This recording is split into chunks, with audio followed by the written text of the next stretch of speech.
Yeah, greetings again and welcome to the Pan-African Congress Movement in Moja session for today, Sunday, the 9th of August. So today we'll be looking at the whole situation in Zimbabwe in terms of the compensation Zimbabwe have now promised to give to the white farmers. So I'd like to welcome in the studio with me today, we've got Elder Pepperkai, who I'm sure is very well known to everybody. Also have Brother Mandingo, who will be with us today. And we're sure to be having Brother Sibelo coming direct from Azania. Although he lives in Azania, he's actually from Zimbabwe. So he'll be able to give us an insider view as to exactly what's happening in terms of Zimbabwe and the white farmers. Basically, what she's saying that when the Lancaster House Agreement, as we know, there was before Zimbabwe gained its so-called independence, they had a series of conferences here in London at Lancaster House. And one of the part of the agreement, as you know, that there was supposed to be a 10-year holding off period, and during that 10 years, the land was supposed to be handed back to the rightful owners. And then the farmers would be compensated by Britain. And I think it also said America would help as well. But what Dr. Arakana was pointing out, that compensation, yes, was for the land directly. But any infrastructure that was placed upon the land was the responsibility of the new Zimbabwean government to pay compensation. So apparently this 3.5 billion is actually the compensation regarding infrastructure that was put on the land by these farmers. So she herself is saying it's time to put an end to this. So it's been an ongoing thing for many years, and these negotiations been going on behind the scenes with the farmer for quite a while. So now they've reached a certain agreement. It's time just to act upon it and just get it over and done with. Because what the West is promising, it seems that if Zimbabwe go forward with this, then it will begin to lift sanctions, which, as you know, has been crippling to the economy of Zimbabwe for how many years now? For a long time. So basically, that's a quick summary there of what she was saying. So I don't know if anybody got any comments to make of that in terms of what I've just said, what came from her herself.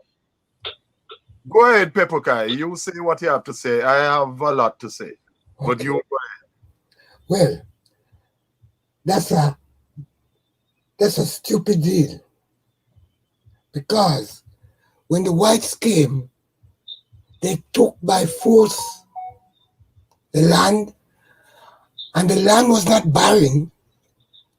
The land had livestock. There were cows and what have you on the land.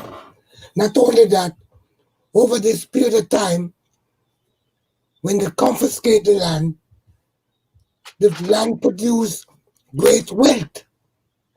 So they are the one who should have compensated the Zimbabweans for the illegal use of the land.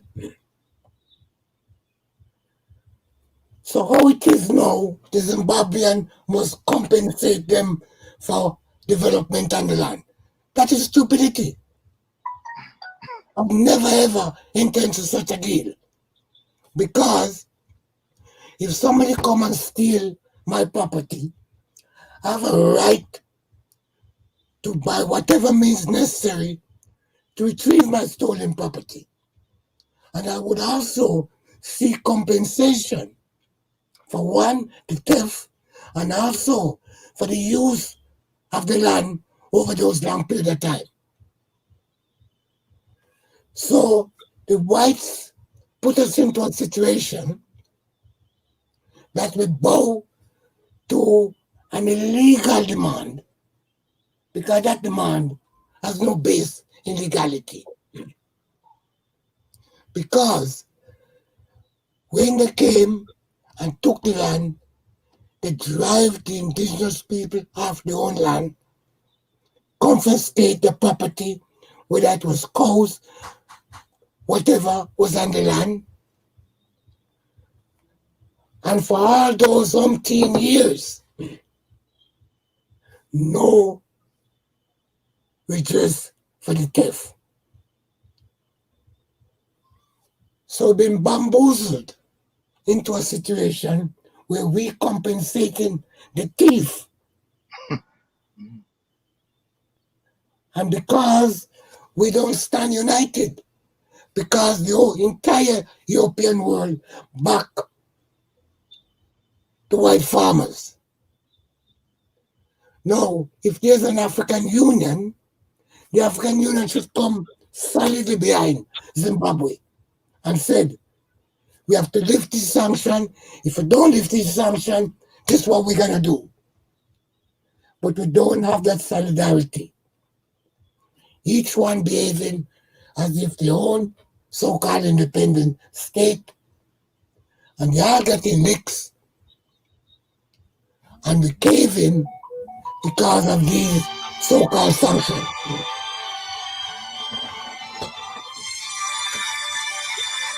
My brother, I'm on the broadcast.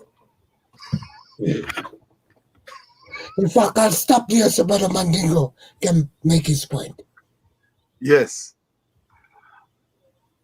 First of all, I give thanks and praises to the Almighty Creator, Onyame Olodomare, Chuku, Awulisa.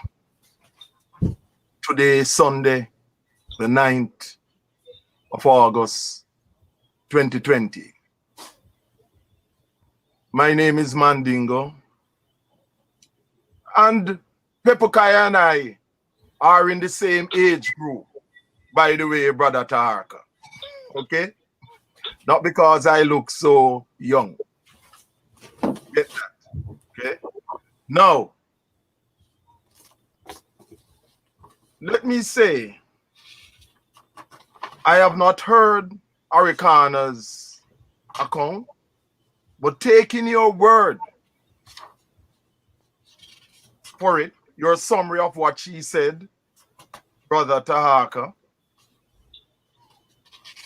some errors have to be corrected in what you said that she said. First of all, in 1979, in London, at the Lancaster House Agreement, where the British regime was represented by Carrington, and on the other hand, Zimbabwe was represented by our President Mugabe. The arrangement, the deal was that there would be a 10-year grace period, after which the so-called farmers, and I say so-called farmers because there are no farmers, because the people who actually did the farming were the Africans of Zimbabwe on these farms. The thieves were supposed to be so-called compensated for us not seizing, but for us reclaiming our land after 10 years. Now, because the USA regime, Ronald Reagan was in at the time, Margaret Thatcher was the Prime Minister of Britain at the time, because the USA regime wanted the treaty to be successful, even though they were not directly involved. They promised to help the British regime compensate or pay these British settlers. This must be clearly understood, that it was the responsibility of the British regime of Margaret Thatcher and the Ronald Reagan USA regime, who promised to help the British regime to pay their European kith and kin. Because, of course, it could not be expected that we, the Africans of Zimbabwe, would be paying those who were in possession of our land because their ancestors robbed, murdered, and this is how they got the land. So that's the situation. So any so-called infrastructure that they put on, that was also the responsibility of their fellow Europeans, the British, as I explained, and also the USA Europeans. Nothing to do with us. So that must be clearly understood. So if Afrikans needs to get this right. And let me explain something about her. She was not part and parcel of the Chimurenga, the freedom struggle, the revolution in Zimbabwe, because at a young age she had left and gone to the States to study, and that's where she qualified as a doctor. And she has one of her names is a Ghanaian name because her husband is Ghanaian and operating in cancer. So she was not part of the ZANU-PF. She was not part of the Chimurenga, okay, of ZAPU and ZANU. That must be clearly understood. She was abroad as a young woman. So therefore, when the crocodile, as his nickname, Ed Emerson Mangwana, who overthrew a coup d'etat with some generals in the Zimbabwean army, overthrew President Mugabe, they were assisted in the overthrow of President Mugabe by the British regime and also the Chinese. I repeat, President Mugabe was overthrown with the help of the British regime because they were in bed with Emerson Mangwana and the army generals. This must be clearly understood. And the Chinese also supported the overthrow. Just before this happened, Mangwana was in China to get their cooperation, their tacit approval, and so on. Because the Chinese also did not like the fact that President Mugabe was a Pan-Africanist in the mold of Marcus Garvey, Malcolm X, and others who would not be dictated to by non-Africans, be they Arabs, Chinese, or Europeans. This must be understood clearly. So therefore, when he and the British were in alliance and they all rejoiced at the overthrow of President Mugabe, everything was fine. It is only recently that the British regime has turned against Mangwana and his regime when the army who backed him with that overthrow crushed violent demonstrators about a year or so ago. It was only when the army, because there were some demonstrators from the MDC who were behaving in a very violent manner. And we know that violent demonstrators in Britain, we know how they are dealt with. But you know the hypocrisy of the British, typical, the English. They will do the same thing and nothing is wrong when they use force against violent demonstrators. But when we as Africans use force, our governments, against violent demonstrators, you're accused of human rights abuses and dictatorship, etc. But when they do it, oh, they are maintaining law and order. But as Marcus Garvey Jr., my physics teacher at Kingston Technical, said, the most hypocritical set of Europeans in the world are the English. And we know this, right? And let me say that sanctions are weapons of war.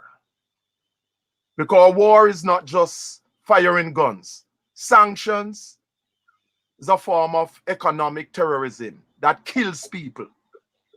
And the same way that Cuba has been under sanctions from around 1959, 1960. Haiti, before Cuba was under sanctions also, so we know about sanctions. Jamaica was under sanctions in the 1970s when it was feared of their close relationship with Fidel Castro's government in Cuba. So we know all about sanctions and so on, right? But what Mangwana was thinking was that because he thought he was on good terms with the British, that they would turn a blind eye to whatever means he was employing to put down violent demonstrators. But Mangwana did not understand that which President Mugabe clearly understood as a Pan-Africanist in the mold of Marcus Garvey and Kwame Nkrumah. What the Europeans want is not money. It is not 2.6 billion pounds that they want. That's just a front. What they want are the natural resources of Zimbabwe. The gold, the platinum, the diamonds, our natural resources. That is what they're after. They're just using 2.6 billion as a front. And it is not only the riches that we have in Zimbabwe that they want. All the Europeans and all the Chinese and all the Arabs and Indians, all the non-Africans, they are all after the wealth and riches of our mother continent. This is what all of them are after. Mother Africa is the second largest continent, and it is by far the richest continent on planet Earth. Coltan, which is a mineral in the Congo, the heart of Africa. No mobile phone system can work if there isn't coltan. And this is why they have the Congo in such a state of unrest. And notice, as Brother Pepokai said, that the British regime has been backed not just by the USA regime, but by all the European Union. So Europeans always come together as one, irrespective of their differences, Brexit, exit, whatever, remain. They always come together as they always do whenever they are dealing with non-Europeans. So they come together against us as Africans, as they have always done. The Berlin Conference, 1884 to 1885 in Berlin, Otto von Bismarck, where they all got together to carve up our mother Africa. So this is how Europeans operate. As a matter of fact, all other races, Indians, Chinese, always come together when their common interests are threatened by people from another race. The only race of people who do not come together enough to protect their common interests, it is sad, but it has to be said, because if you do not talk about the problems, there can be no solution. It's the African race. There's a tendency of too many of our African people trying to go it alone instead of coming together. And then they wonder why they get nowhere and why they are picked off one by one. And this is why the only solution, not a solution, the only solution for African people is the Black Prince solution of Marcus Garvey, which is self-reliance, politically, economically, religiously, and spiritually. We have no allies except ourselves as Africans.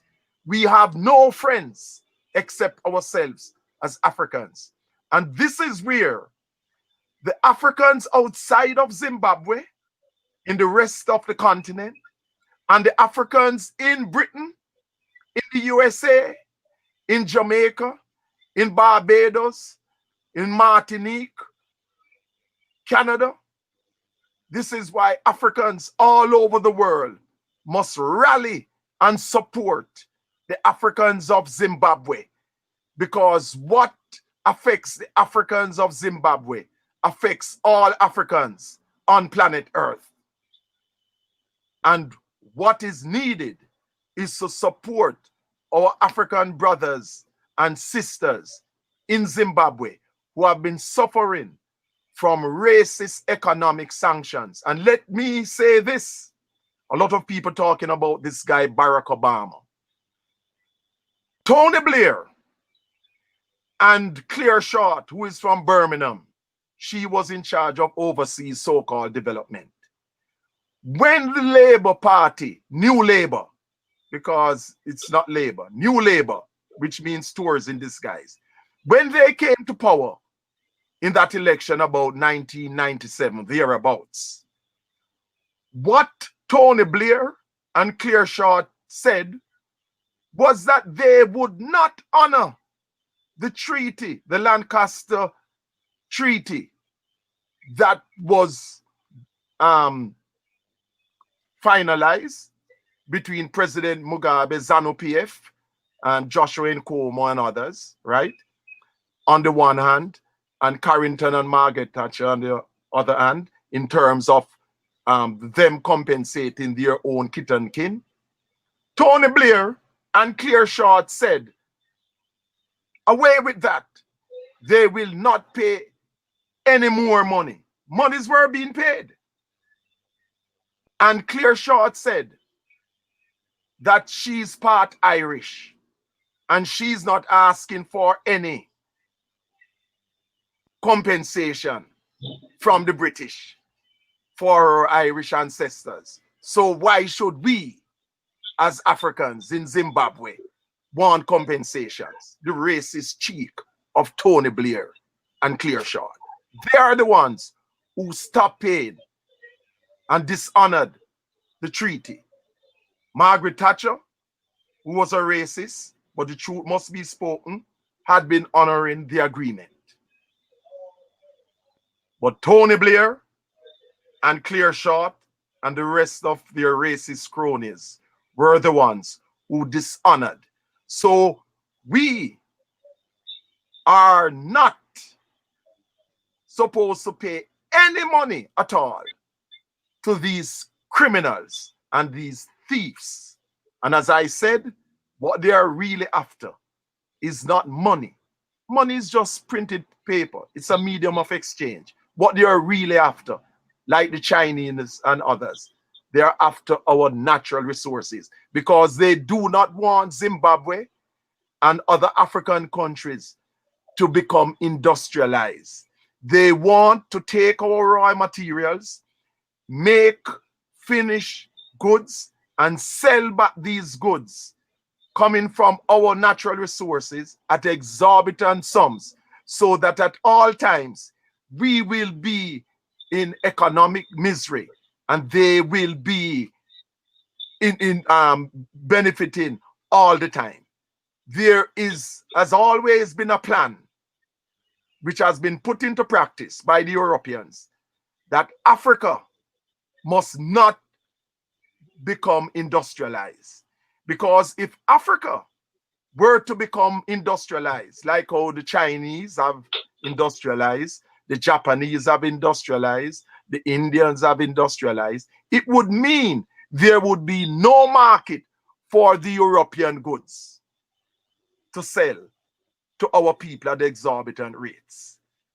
Our people must understand or overstand the economic realities of European imperialism. And this is why when President Kwame Nkrumah was overthrown, that the first thing that the puppet regime that was supported by the British and the USA did was to scrap all the industrial projects of Kwame Nkrumah's government. Did you know, people, that under Kwame Nkrumah, Ghana had started to make transistor radios, had started to make TVs, and were in the process of starting to make cars? No, you don't know. Because this was not in the interest of the Europeans to let you know. They said Kwame Nkrumah was a wicked man. They said he was a dictator. But they did not tell you that they destroyed all the industrialization schemes that he had put into place. And where did Kwame Nkrumah get the idea to industrialize from? From none other than Marcus Garvey.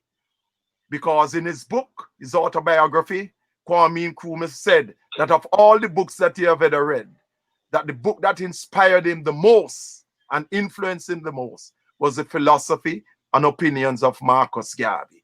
And why do I say Marcus Garvey? In the philosophy and opinions of Marcus Garvey, which is our African Bible, Marcus Garvey said we must master, we Africans, especially our youths, must master science and technology, because the race that does not master science and technology will either be enslaved by other races that master science and technology, or they will be exterminated by the races that master science and technology. As we speak, the Japanese are industrialized. As we speak, the Chinese are industrialized. As we speak, the Indians are industrialized. As we speak, the Koreans have been industrialized. As we speak, the Europeans, whether they are in Canada, New Zealand, Australia, the USA, Britain, France, are industrialized. They do not want our African people to be industrialized. They will use our people as scientists and doctors to contribute to their technology, which we have been doing. But they do not want our scientists and engineers to use their scientific and engineering skills to help to industrialize Mother Africa. Why does Mandingo say this? Mandingo says this because they know that if we as Africans, being the richest continent on planet Earth, is that if we industrialize and we make goods and export the surplus to the rest of the world, then our African race will have the highest standard of living on planet Earth. Unlike now, whereby the contradiction exists that we are the richest continent on planet Earth, but our people have the lowest educational and living standards. I have much more to say, but those are my opening shots. Mandingo. Okay. Yeah, all right. Thank you very much, Brother Mandingo. Yeah. Brother Pepper Kai, if you could do me a favor, we can hardly see you. You would need to put the camera more so we can see you. You're very much just in the corner. That's better. Yeah, that's a lot better. Now we can. Yeah, you would need to unmute your mic. Unmute the mic if you want to speak.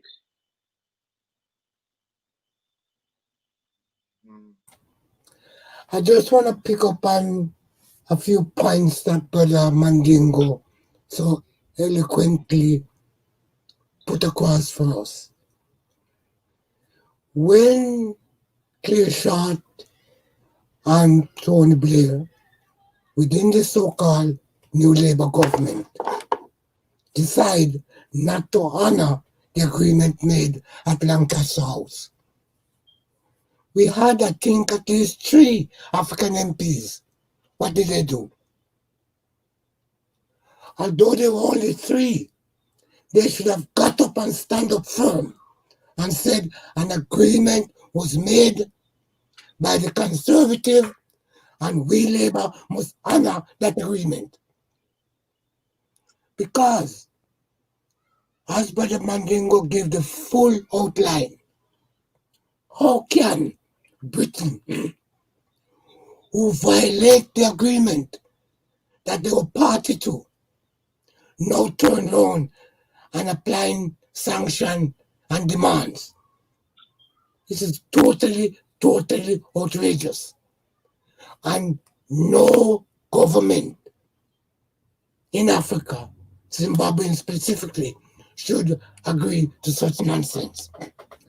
And also, what Brother Mandingo said about industrialization in Africa,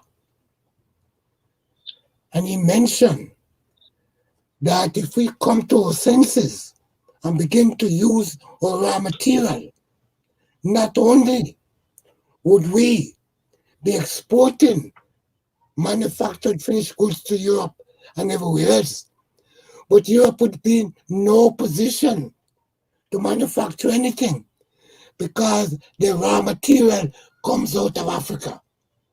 They don't grow one coffee bean, they don't grow one chocolate bean, yet if you take out those 2 items alone, Europe industry, food industry would collapse.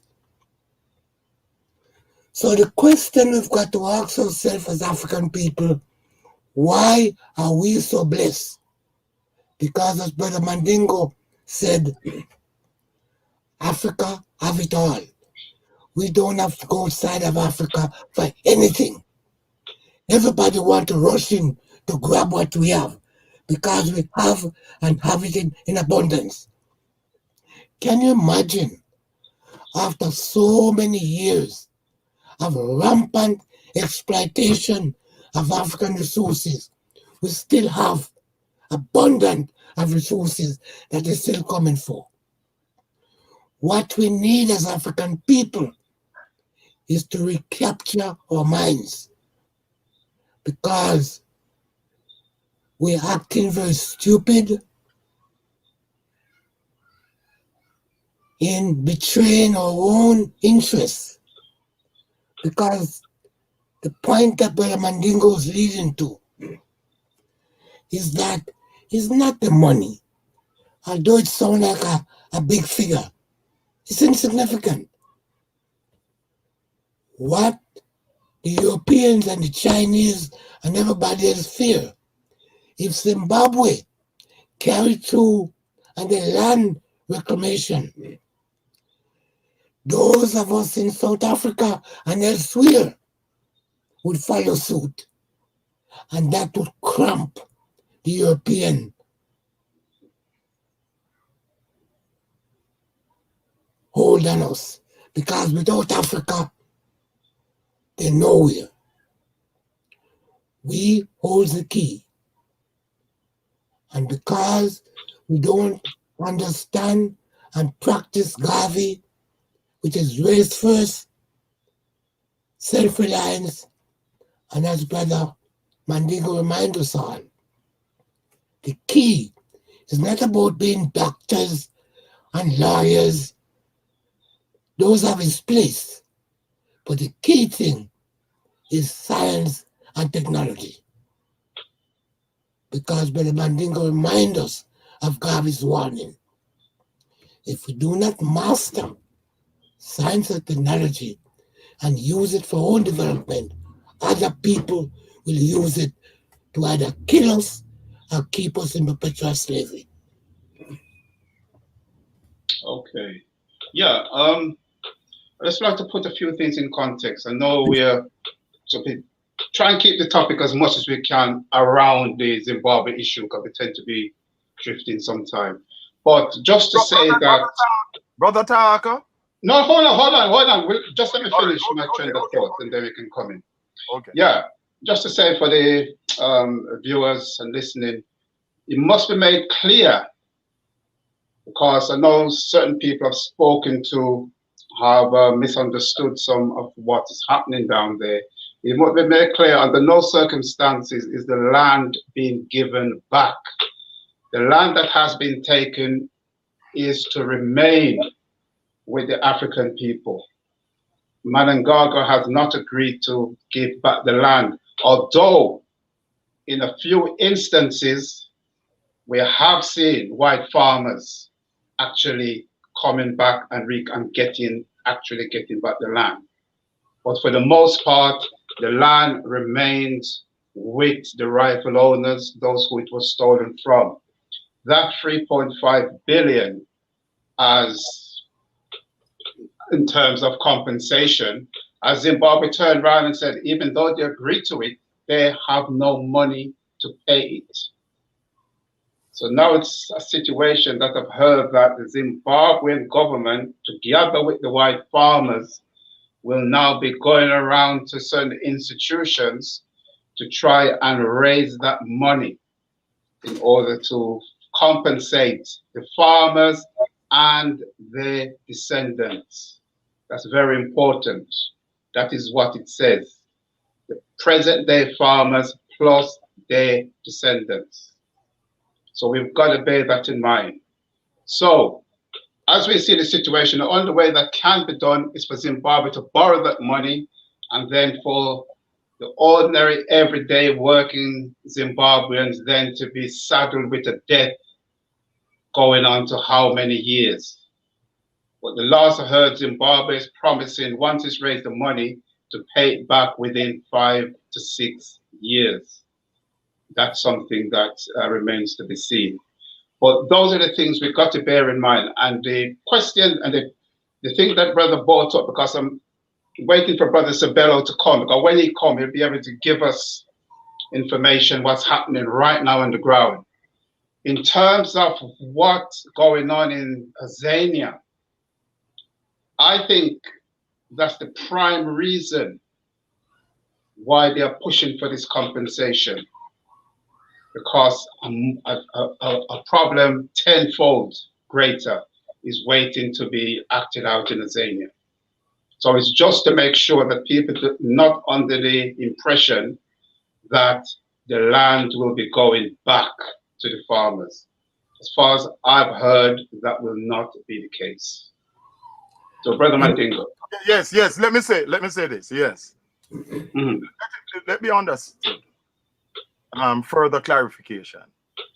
At no time in my address, I said that this 2.6 billion pounds, that 3 point thing is US dollars.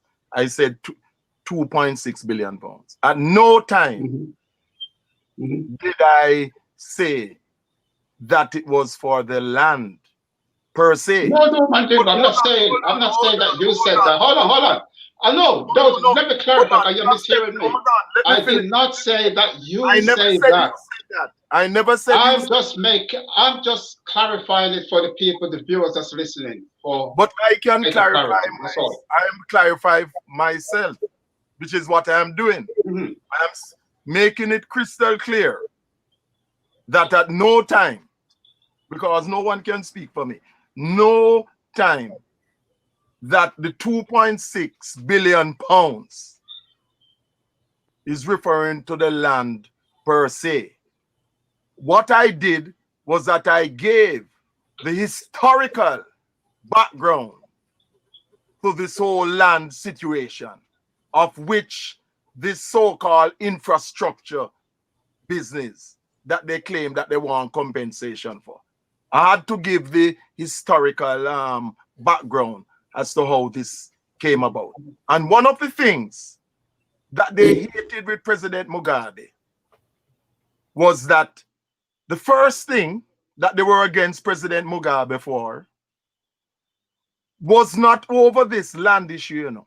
The first thing was when at a book fair in Harare, he denounced the practice of homosexuality and lesbianism. And Tony Blair, who we know is an activist for homosexuality and lesbianism and so on, and his cronies, attacked President Mugabe's statements about this that he had made at a Harare book fair. It was afterwards the land thing came into play when some of the war veterans, and remember that President Mugabe is a war veteran himself, some of the war veterans reclaimed the land, not seize the land or invade the land. Language is very important. The racist press put on that war veterans seize land. How can we seize land when it's our land? We reclaimed our land. And how can we invade farms' land which are ours? It's ours. They are the invaders. They are the thieves. They wanted President Mugabe to send the army and the police to evict and shoot down the other war veterans who had reclaimed the land. And President Mugabe refused to do that. Because this is what they're accustomed to with a lot of misleaders. Because we have to be careful with language. A lot of over 90% of the prime ministers and so-called presidents in Africa are not leaders. They are traitors. They are misleaders. A leader is someone who fights for the welfare of their people.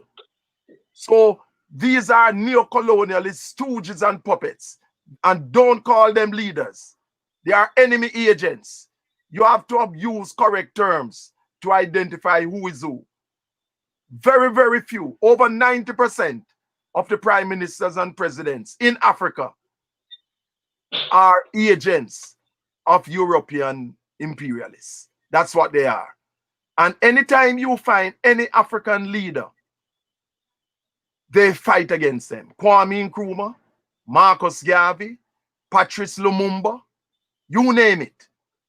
Anytime you have an African leader, anyone who they attack, you know is doing something good for the people. Anyone who they praise, like Nelson Mandela, who sold out the land situation with his cronies in South Africa. Anyone who you see they praise, that's what they're about. And this guy, Barack Obama, George Bush Jr., he is the one who instituted what is called the Zidera economic sanctions against Zimbabwe to help Tony Blair. Zidera, Z-I-D-E-R-A, instituted these racist economic sanctions to cripple and destroy the economy and the financial viability of Zimbabwe. And the rest of the European Union, including France, Australia, Canada, New Zealand, all of them joined in, Germany, and so on. And when Barack Obama was about to become president, he went to George Bush Jr.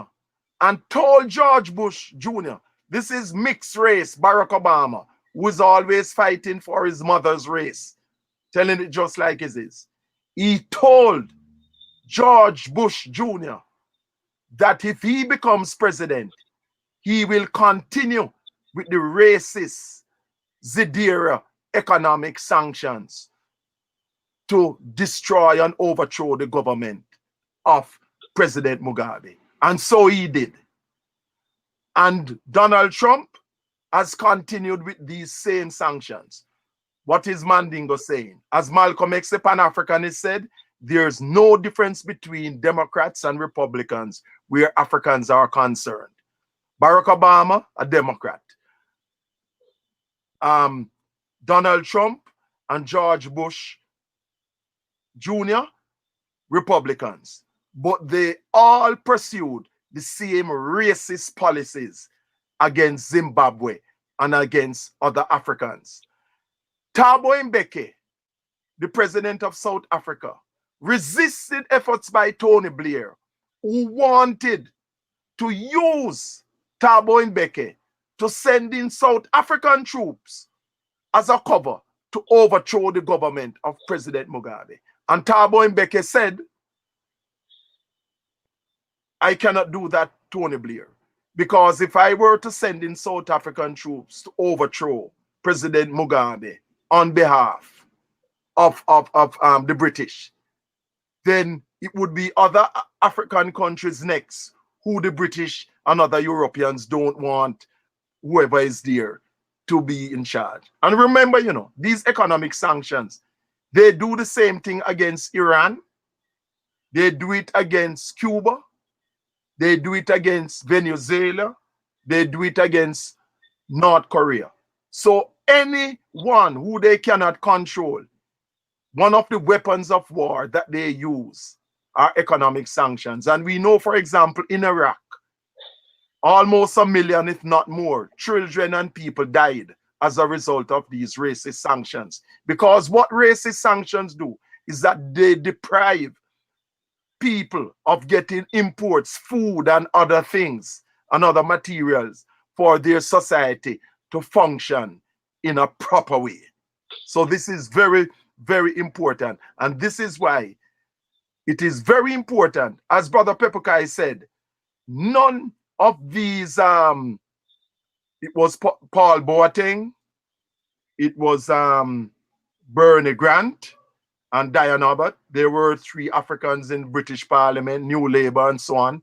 They did not pull their weight and support President Mugabe and the rest of Zimbabwe in their fight against British imperialism. P.J. Patterson, who was a Prime Minister of Jamaica, President Obasanjo of Nigeria, all of them ganged up and supported Tony Blair to fight against Zimbabwe in the so-called Commonwealth. And that was why President Mugabe left, took Zimbabwe out of the Commonwealth.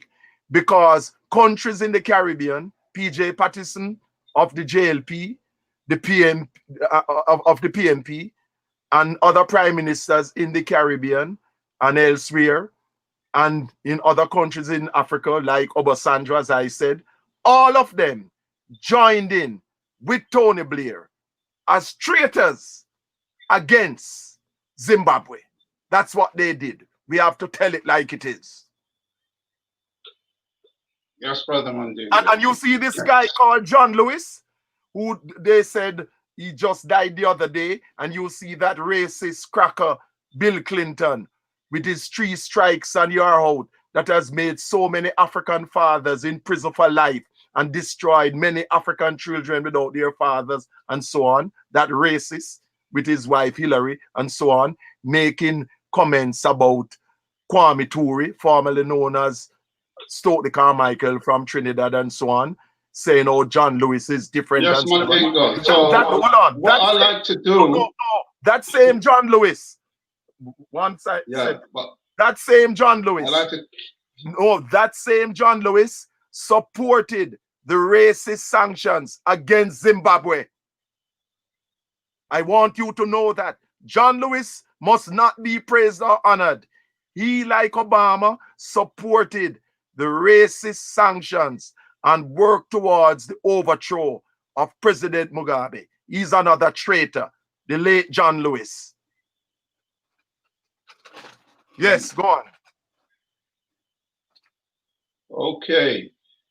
The only thing with the answers, can we keep them a bit more brief, because there's some people coming in. There's a question here which I knew would come up. I'll put it up on the screen, and it's to do with Mugabe. Let me answer talking that. about the genocide. Wait a minute. The genocide in Zimbabwe, while the Pan-African is quite about the murders carried out by Zimbabwe. Just before you comment to that, I'd just like to say about that, every time something comes up against Zimbabwe, it was first the West that always brought that up. That was one of the reasons they used to put sanctions on Zimbabwe by saying, Mugabe was a dictator.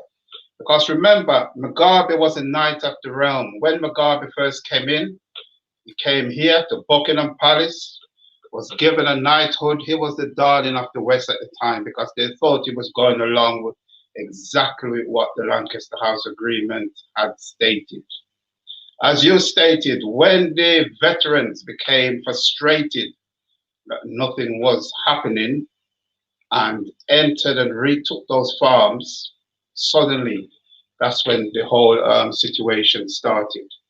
But again, we cannot make light of what happened to the Matabeles in Matabele land, as we had a I'm ready for meeting answer at the that. the Ma'at Center about 2 years ago, and quite a few people from that group, the Matabeles, came, and they actually put forward some of the things that happened to them and their families in Zimbabwe. So it's something that we have to be mindful of. You know, take that in consideration when we do discuss Zimbabwe. So, okay, Brother Mandingo. Yes, yes. As I said, I'm ready to answer that. Let me say, Zimbabwe is no new place or situation for me. I've been involved for many, many, many years, from before 1980, in this struggle for African liberation in Zimbabwe and elsewhere. The situation, the atrocities, undoubtedly, that took place in Ndebele, the Ndebele people, that's the Ndebele people, right? Without a doubt, sad and horrific. And the only solution to any problem is to speak the truth. So it was a sad situation. What led to that situation was that there were two primary groups, liberation movements in Zimbabwe. ZANU, headed by Mugabe, and ZAPU, headed by Joshua Nkomo. Joshua Nkomo, Ndebele, Mugabe, Mashona. The majority of the Africans in Zimbabwe are Mashona.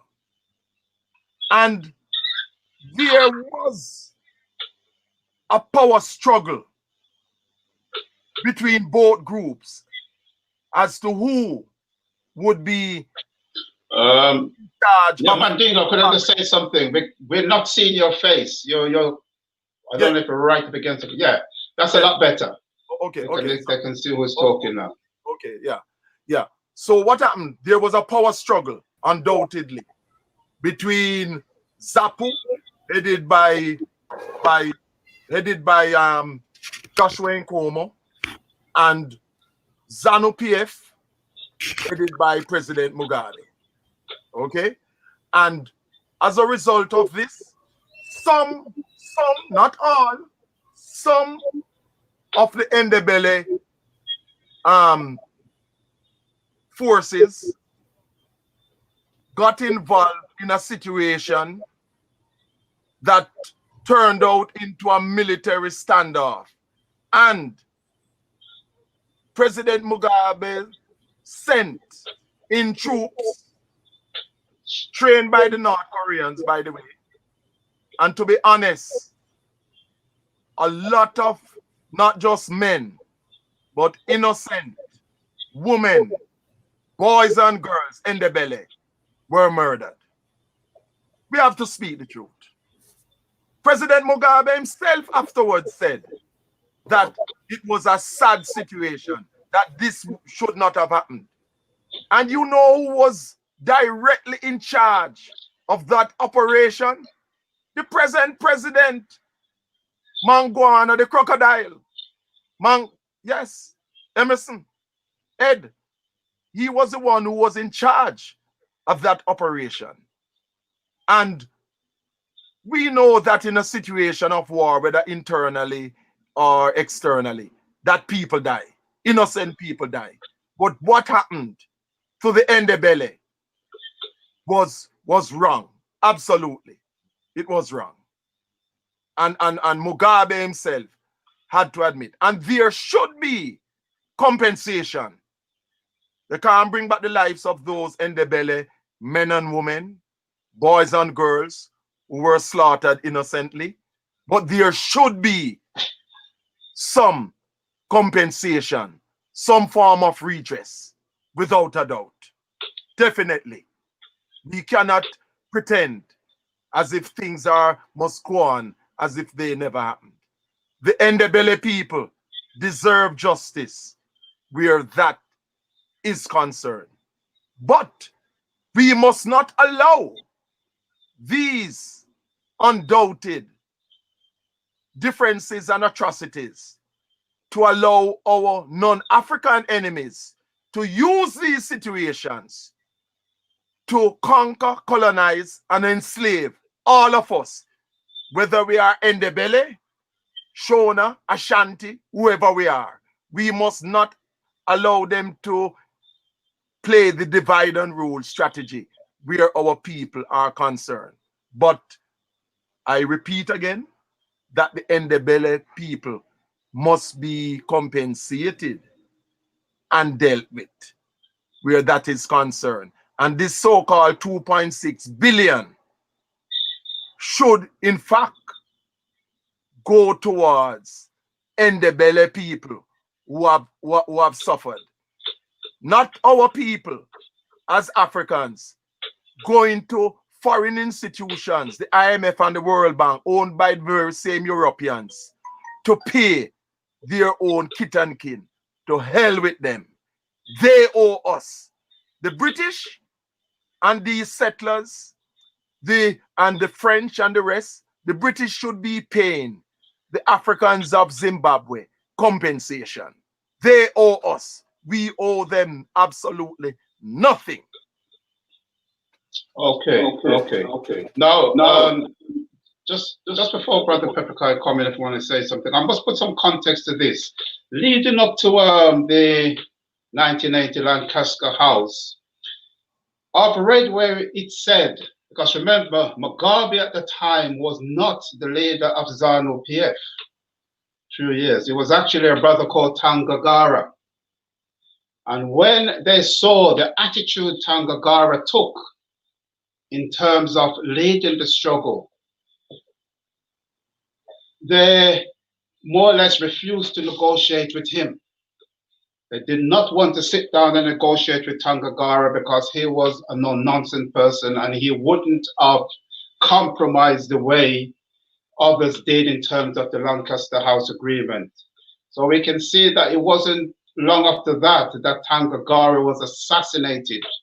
And on the assassination of Tangagara, then Mugabe became head of ZANU-PF and then entered into negotiation with the British and the Americans at Lancaster House Agreement. So that context must be taken place because all too often the name Tangagara is left out of the situation when it comes to talking about Zimbabwe. So I don't know, Elder Pepperkai, would you like to say something? There's a correction on that, though, you know, Taharka. Tangagara was the head of ZANU-PF. He was the head of the military, but the political head that's what was I meant to say. Mugabe. So I have to correct you on that. Okay. All right. Yeah, that's what I meant. Yeah, he was the head of the military, but the overall military wing was Mugabe. Okay, stand corrected there. Yes. So Elder Pepperkai. Yes, my internet went down, so I missed a lot of what Brother Mandingo had to contribute. But I have no recollection of any part of the Lancaster House Agreement saying that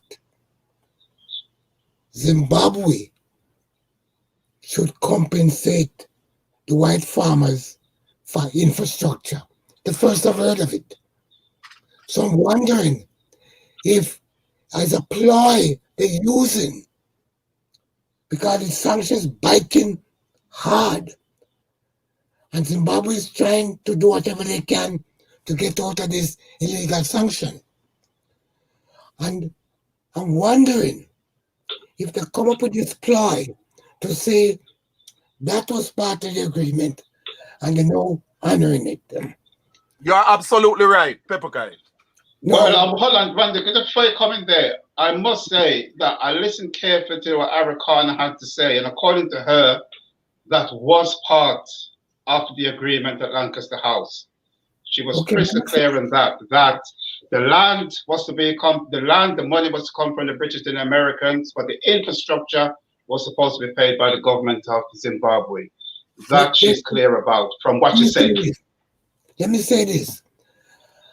I would recommend that we revisit that Lancaster House agreement ourselves, because it's a historical document. Because if that was part of it, I see it very strange that it was never highlighted, because it's a major item. Or what should be said. Yeah. So I'm not saying it's not part of the agreement. I'm saying we need to revisit the agreement and have a keen look at it, because people can manipulate things to suit a condition. But even if it was part of the agreement, it was a stupid agreement. And there's no way Zimbabwe should have agreed to that. Why? Because the land was taken by force. The land was used for a long period of time, to which the white farmers got rotten rich from the proceed. And they gave no compensation. Let me give you an example. If I had a cow and somebody come and steal my cow and have it for 10 years, and that cow had 5 calves, those calves are mine. And not only that, because I was deprived from my cow, my condition weakened, and therefore, even when the cow is returned, even if the calf was returned with the cow, I should also seek compensation for the absence of livelihood I would have had, this stress I suffered for the loss of my property. I'm saying all this to say, Europeans make laws to suit themselves. Law must be just laws. Agreement was made. Zimbabwe did not forfeit the agreement. Britain did. And therefore, any money must come from Britain. Why should we put ourselves in debt like what happened to Haiti? Haiti was put into a similar situation, that we have to pay the criminals for the wrongs they done to us. There's no justice. Oh. Yes. Well, we know that. But hold on, Mandinga, before you come in, we have to be mindful of this. There's a saying, power recognizes under power. When an African nation sits down to negotiate anything with the British or the Americans or the French, they're at a massive disadvantage just in terms of the power dynamics. So a lot of African nations, we can look right across Africa, and we can look right across the Caribbean, things that was agreed to. If all things was equal, would never have been agreed to. But sometimes Zimbabwe never got independence until 1980, which is 20 years after most African countries were getting some kind of independence. So we got to bear that in mind, that a lot of things that would have been agreed with, it would have been done with their hand twisted behind their back. It wouldn't have been something they would have relished doing, but the power dynamics is such that it wasn't equals negotiation with equals. The situation still stands today. Whether or not the infrastructure question was embedded in that agreement, the West have chose to invoke it for whatever reason, to say, you must compensate these white farmers. And we know it is more of a political thing, because they have to show white people around the world that they are still in charge, that they have the power. They have, no matter how independent these Africans think they are, when we say the buck stops here, that is what's going to happen. And I think it's just to make a point, because we have South Africa just over the border, which that question is still to come up. So we've got to bear that in mind. We are always operating under a handicap.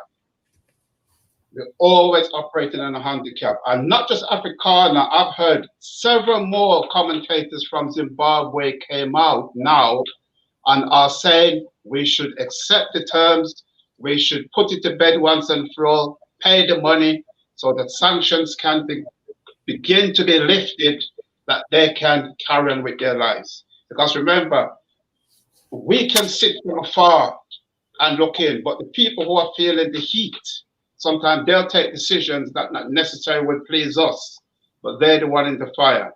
And Mandingi can come in, but there's a point I would like you to address as well. The question came back here as to the question of why Pan-Africanists keeps are not helping the Matabeles to get justice.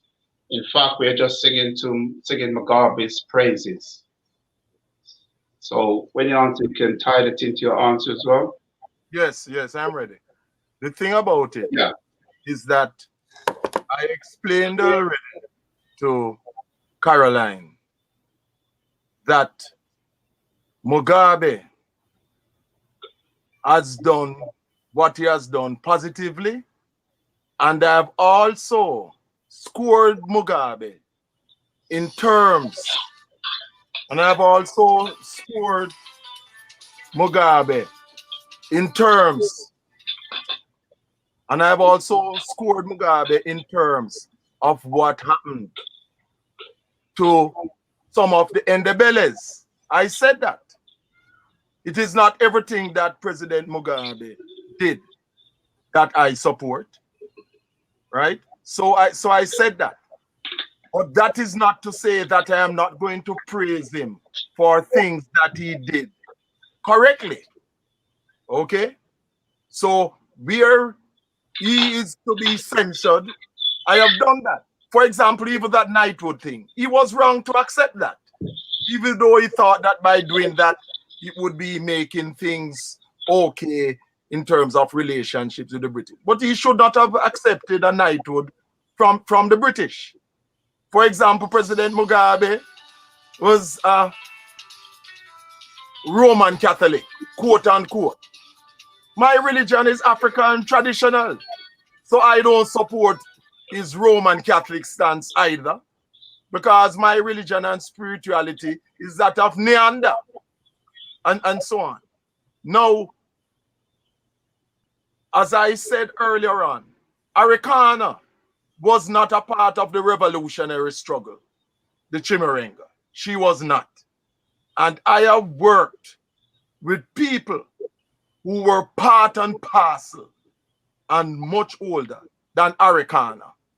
And the agreement, and I repeat again, had nothing to do with this so-called paying for so-called infrastructure. This is a ploy.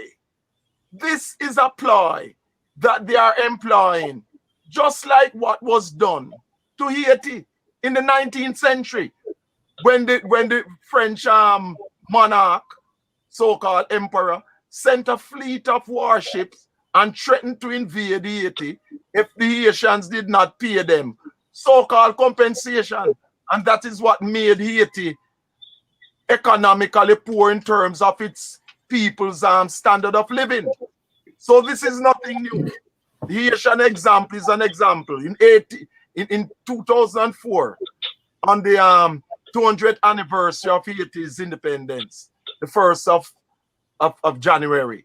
I wrote an article in tribute to Haiti where that is included, the figures and what happened with this unjust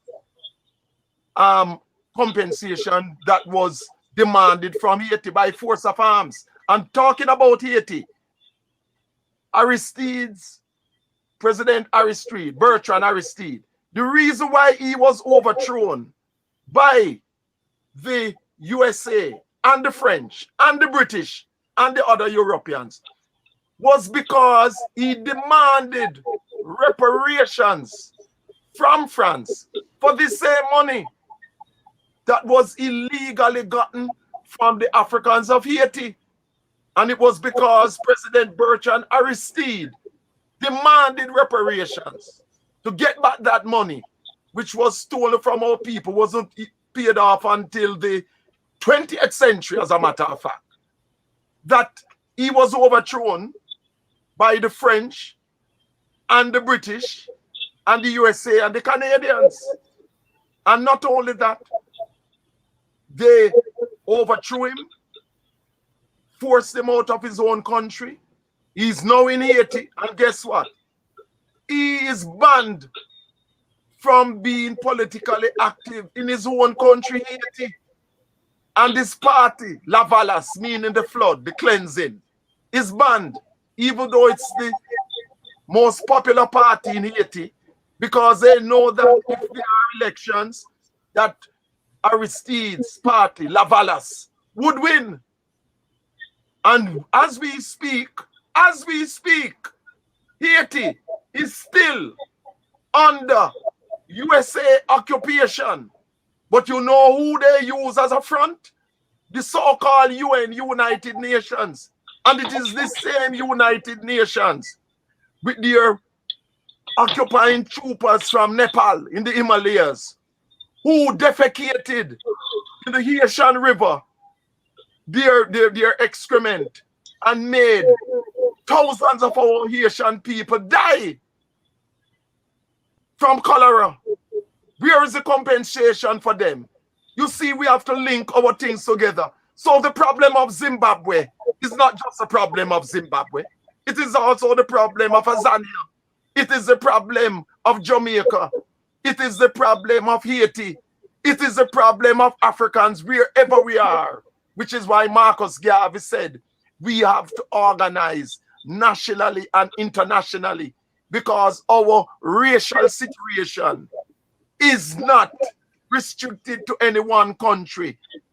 We are fighting for our very survival as a race of people all over planet Earth. And that is why the UNIA and the ACL, of which I have been a member since 1968, along with Marcus Garvey Jr., my physics teacher at Kingston Technical in Jamaica, that we operate internationally as well as nationally. Because what affects an African in Canada, in New Zealand, in France, affects Africans wherever we are. Touch one, touch all.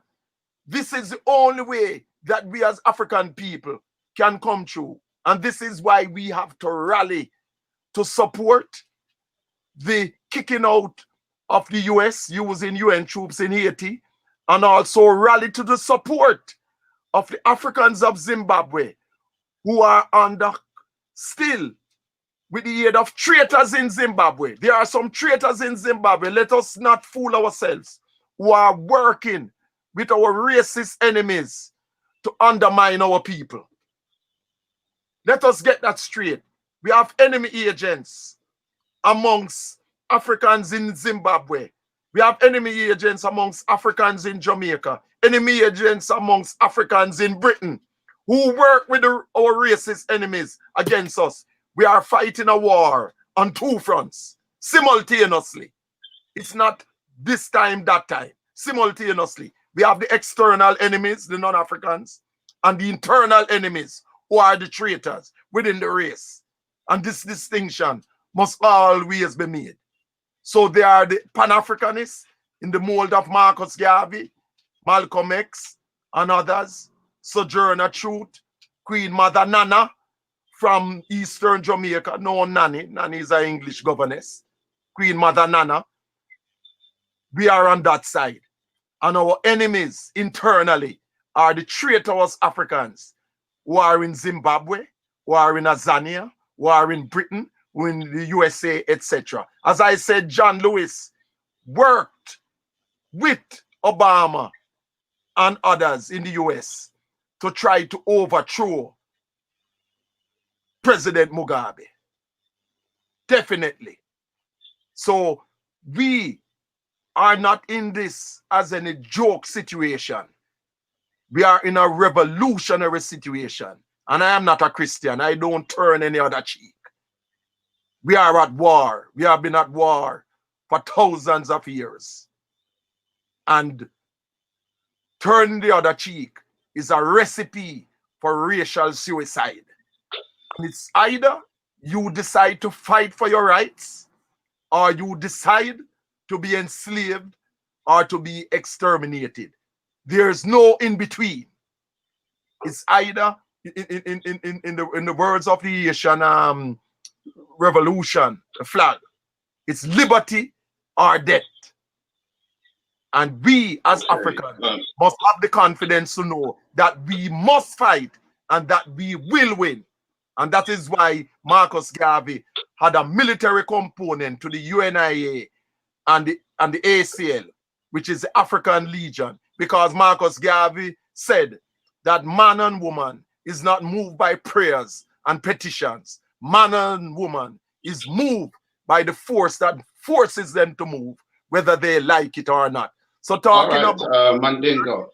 All right, getting back. Yeah, because we know it's a long, sometimes we need to break it up a bit, otherwise. Okay, we said how the Lancaster House Agreement, they came to a consensus that Britain broke. Yes. It is Tony Blair, Clay Short decide not going to pay. Yes. And that was that. Yes. Now, my question is, even though Mnangagwa has signed this agreement, I don't know when the next Zimbabwe election is. Say Mnangagwa, something was to happen in next week or next year before this thing gets implemented. What's to stop any incoming Zimbabwean leader from just changing his mind and said, we refusing to pay? And what's to stop them? When you think about it, why wasn't the constitution repealed? We look at countries, Britain, every other year, it repeals certain things and bring new things in, throw old things out. So why wasn't something like that focused upon from long time, even under Mugabe's time, and to say, that's something we would never adhere to, that has to go. Let's throw that out of the constitution. Why was it left there that it can now be acted upon? That's just a point I like to throw into the arena. Why what was left there? Why what was left there? What I'm trying to say, the constitution, according to Afrikaner, clearly stated that the infrastructural aspect was to be paid by any Zimbabwean future government. Now, from 1980 till now, why do you think the constitution wasn't looked at and something like that repealed? Just like how Tony Blair and Clay Short was able to renege, as he said, under Thatcher, payment had started. Yes. When New Labour came in, they looked at it and they said, we will no longer be paying this. And they withdrew from it. Precisely. So what's to stop any future Zimbabwean government taking the same attitude and say, we will now withdraw from this and we will not pay it? But let me Mugabe say, go to Britain, go to America for your money. That's where your money lies. But let me answer you. Yeah. Well, just before you come in, Elder Pepper Kai. Yes. I'm not convinced that this was part of the agreement. I say we should look at the agreement as it was that was signed up at Lancaster House. You mentioned, Brother Darker, that when we as Africans sit around the table, we in a weak position. Yes, this is true. But are we so dim in mind that we'll sit around a table and agree to a situation whereby our land was taken? And when I say taken, that's a lame way to put it. It was confiscated. We were murdered. Whatever was on the land was taken with the land, whether it's animal, crops, or whatever. Over those many years, the white people benefit. So how can we talk about payment for infrastructure? What about payment for the use of the land for that period? Yeah. Hello? I'm saying that it's like when Britain supposedly end slavery, they compensate the white slave owners a large, huge sums of money. And the people, all people who was enslaved, who was brutalized, who did all that work, get nothing. And it's okay. We ain't making a big fuss over it. And realize our problem. We're not standing up for ourselves. Yeah. Anybody can walk and piss on us, and piss and shit on us, pardon my language, and we just accept it as if nothing's happening. So no wonder people treat us in that fashion, because I'm not a leader of any country, but I've sat among powerful people who have a whole heap more power than I do, but I have a red line. And even if my life have to be sacrificed, that red line ain't gonna cross. No way. Because when European right, they're wrong. Sorry. When European wrong, they're right. And when we right, we're wrong. No. We must stand up for ourselves. And that's what we're not doing. Yeah. It's true.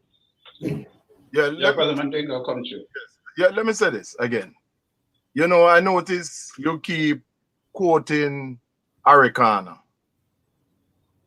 There was no thing about our people in Zimbabwe compensating the British for anything.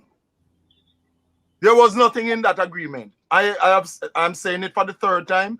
Afrikaner was not part of this revolution, Chimurenga. She was not involved. I was involved with people who fought with President Mugabe. That was not part of it. So it is total and absolute nonsense also for Afrikaner to be saying that we Africans in Zimbabwe must pay for so-called infrastructure. I totally denounce her for saying that. And let me also say that where Afrikaner is concerned, she has also been a person who is known to have campaigned and said things against President Mugabe. The same Afrikaner. So even though she spoke about what the French did with our people and so on, and she was not the first, I and Pepukai and many others, we have known for many years that this was what happened, where the French had those former colonies into a neo-colonial thing. And that was why Sekituri in Guinea broke from them and had to be supported by President Kwame Nkrumah, because Sekituri refused that neo-colonial arrangement.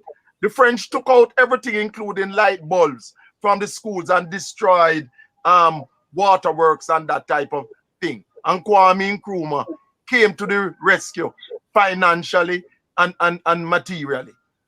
So we tell Afrikaner and those who speak like Afrikaner, we do not owe the British and their kit and kin any money, and we should not pay them any money for anything.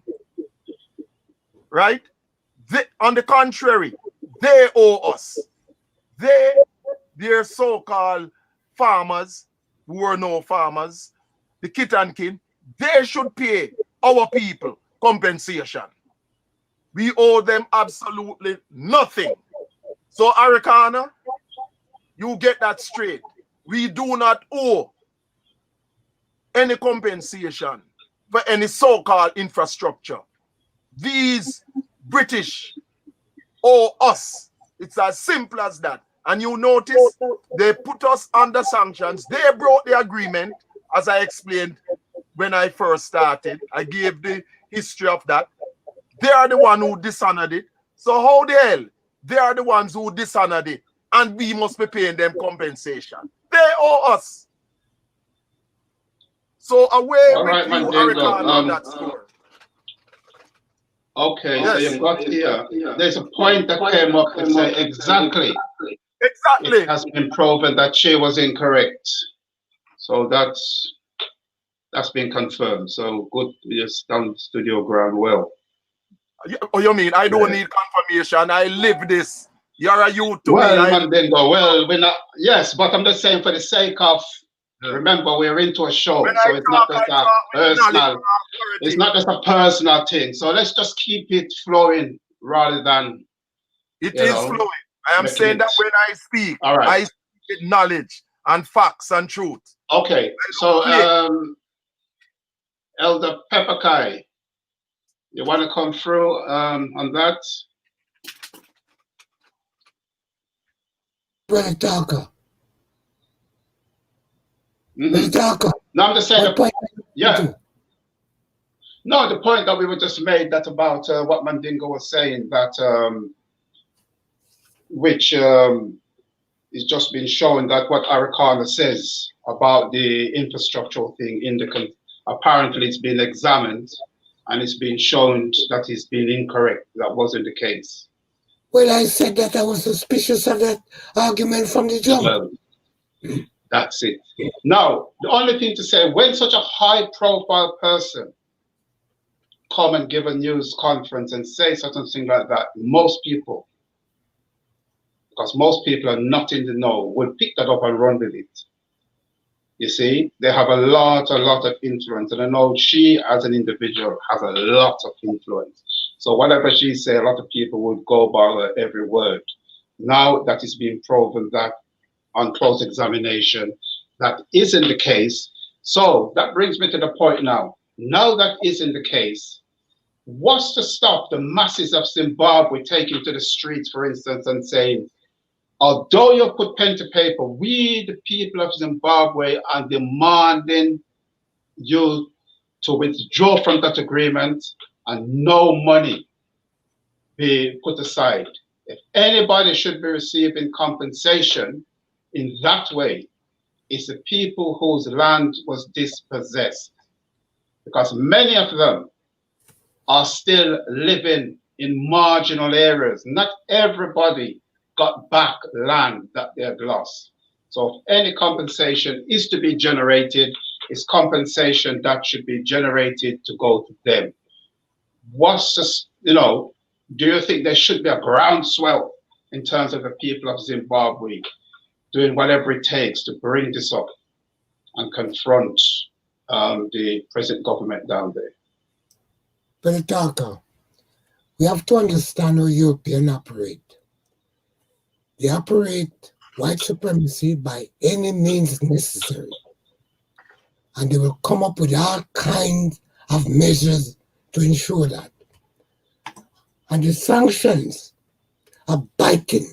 I've seen situations whereby a steel plant in Zimbabwe in ruin that would cost millions and millions of pounds to put together, and that will be providing steel for the industry of Zimbabwe, and out of sanction that is now rust and out of use.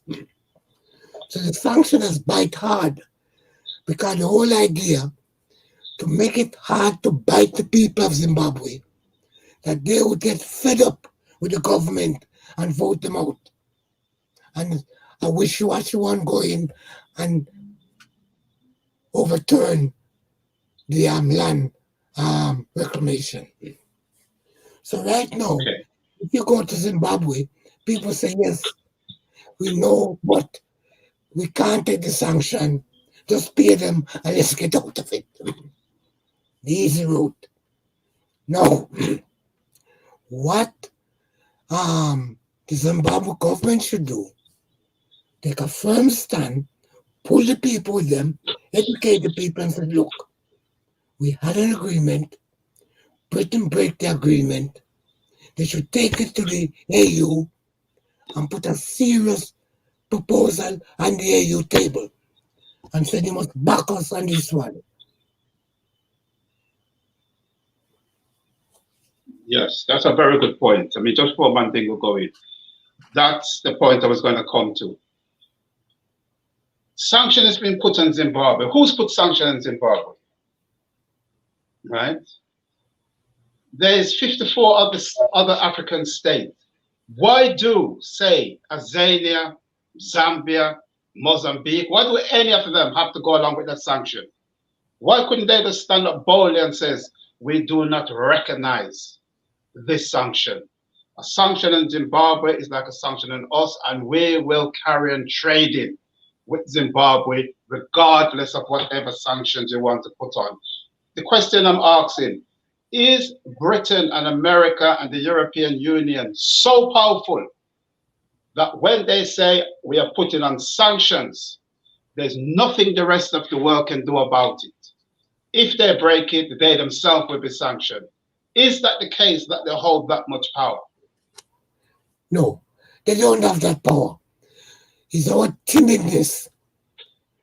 It's our weak mind allow them to have that power.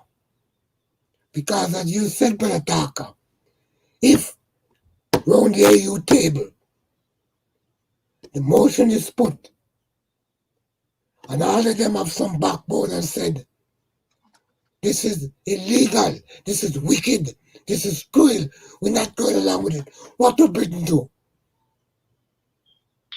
They would have to back off. But it's because we're so timid, we're so weak, we're pissing on ourselves instead of stand up to these gangsters. I give Mugabe credit. When he was alive, he stand up and he was just one man. Can you imagine if they all said, listen, if Mugabe can stand up, we can stand up too. What do you think they could do? Nothing. They would have to back off. Okay, just before Brother Mandingo going, I'm mindful that none of us are from Zimbabwe in this room at the moment. The brother who is still having problem getting through, so I'm hoping he gets through soon. So bearing that in mind, would you say, people might say in Zimbabwe, it's all right for you lot to talk. You're sitting comfortably, doing what you're doing. We're the one feeling the heat.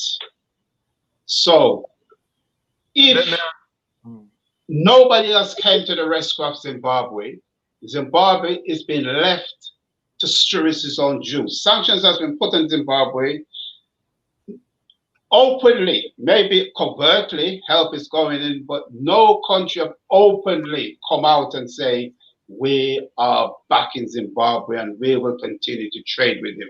So in the absence of that, as we said, the economy has been crippled. People are going through very, very hard times. So when you're under certain pressures, people are mindful to make certain decisions. But just to end on saying, when, again, Cecil liked bringing up China, using China for example, when China decided to break off it had to forego the luxuries that Europe can offer, the cars, the air, everything was forego in order for them to sort themselves out. Do you think Africa is ready to put itself in a position where are willing to cut ties with the West, regardless of the cost? We know it will send us way back, but in order to sort ourselves out, that's the road we are prepared to go down. Because to me, that's what it will take, not just Zimbabwe, but all over Africa, to really get our act together, show the West that we are willing to break with them. As Pepper Kai said, what can they do? Ultimately, they could decide we are sending in military forces to sort you out. But whether they will or not, that's to remain to be seen. But do you think the minds of the ordinary people would be prepared to go for the sacrifice that would be necessary in order to get these people off our backs? You have several things I have to address because there were two times, second time I should have come in. First of all, addressing the question that none of us are from Zimbabwe. I am stating that the position that I have given is a position that my brothers and sisters in Zimbabwe, and outside of Zimbabwe, Zimbabweans, who I have worked with for many years, say the same thing that I am saying. So it is not true as if to give an impression that all Zimbabweans are saying, oh, it's easy for you to say that and so on. You have a lot of Zimbabweans who say what I am saying. So this has nothing to do with being from Zimbabwe or not, because there are Zimbabweans who are saying the same thing that I am saying, brothers and sisters. As I am said, I am no newcomer to this situation where Zimbabwe is concerned, in particular, and Pan-Africanism in general. You're talking about China. China united under Chairman Mao. What made China develop industrially was when in the 1970s, President Nixon, in a move to undermine the USSR and to play China against Russia, where both countries had communist parties in control, offered technological and industrial help to China and got China to be making industrial goods, cheap labor. But guess what has happened? In making these cheap industrial goods for the US and other Europeans, they also transferred technological know-how to the Chinese. And the Chinese use the technological know-how to become the leading light in technology, which is why they are the most advanced when it comes on to 5G network. So they learned in making, being used as cheap labor because of President Nixon in the 1970s. They use industrial know-how because you can only manufacture these industrial items, cars and other industrial equipment, if you have the technological information. So the USA capitalists gave them that information and they made it a cheap thing. But this enabled the Chinese to become industrially powerful. So cheap labor, so it worked out for them. I explained that Africa has deliberately been kept non-industrialized. They do not want any move to make us industrialized. They fight against it. I gave an example of the sabotage against President Kwame Nkrumah's industrialized program, where Ghana in the 60s was making radios and TVs and so on, and was set to manufacture cars because we have the iron and all of these raw materials to do this type of thing. The Congo should be the country that makes the most mobile phones in the world, because that's where coltan is from. Coltan is indispensable and it's found in the Congo. So what they do is they select stooges and traitors to prevent any progressive revolutionary African group and people from coming to power.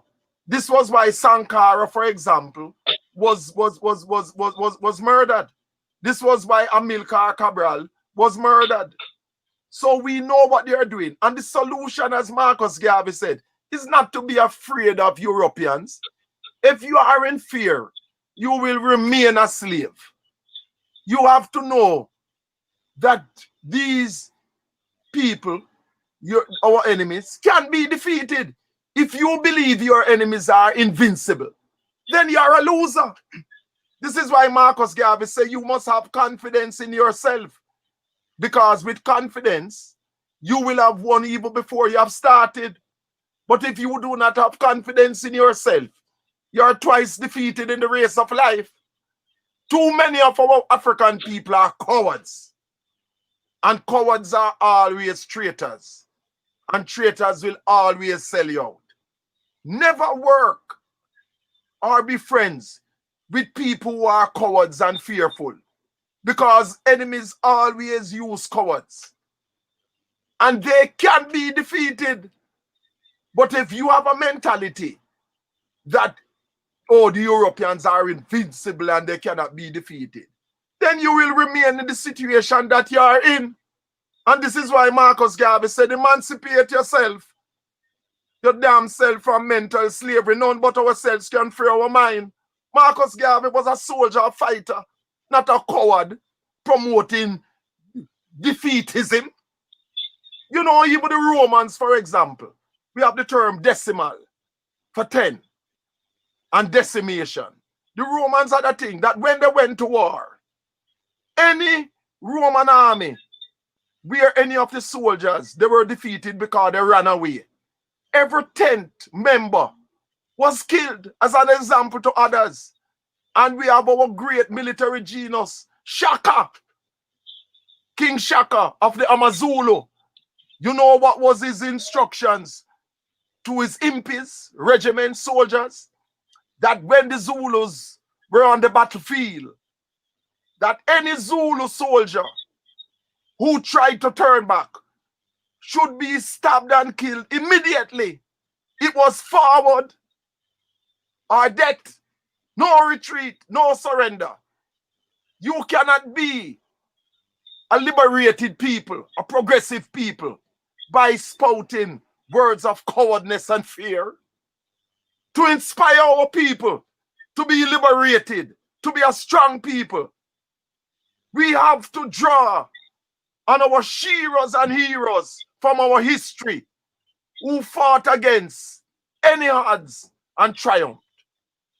So we are not about cowards. Cowards are enemies. And what the people of Zimbabwe should do is that they should tell the regime, we are not paying any compensation.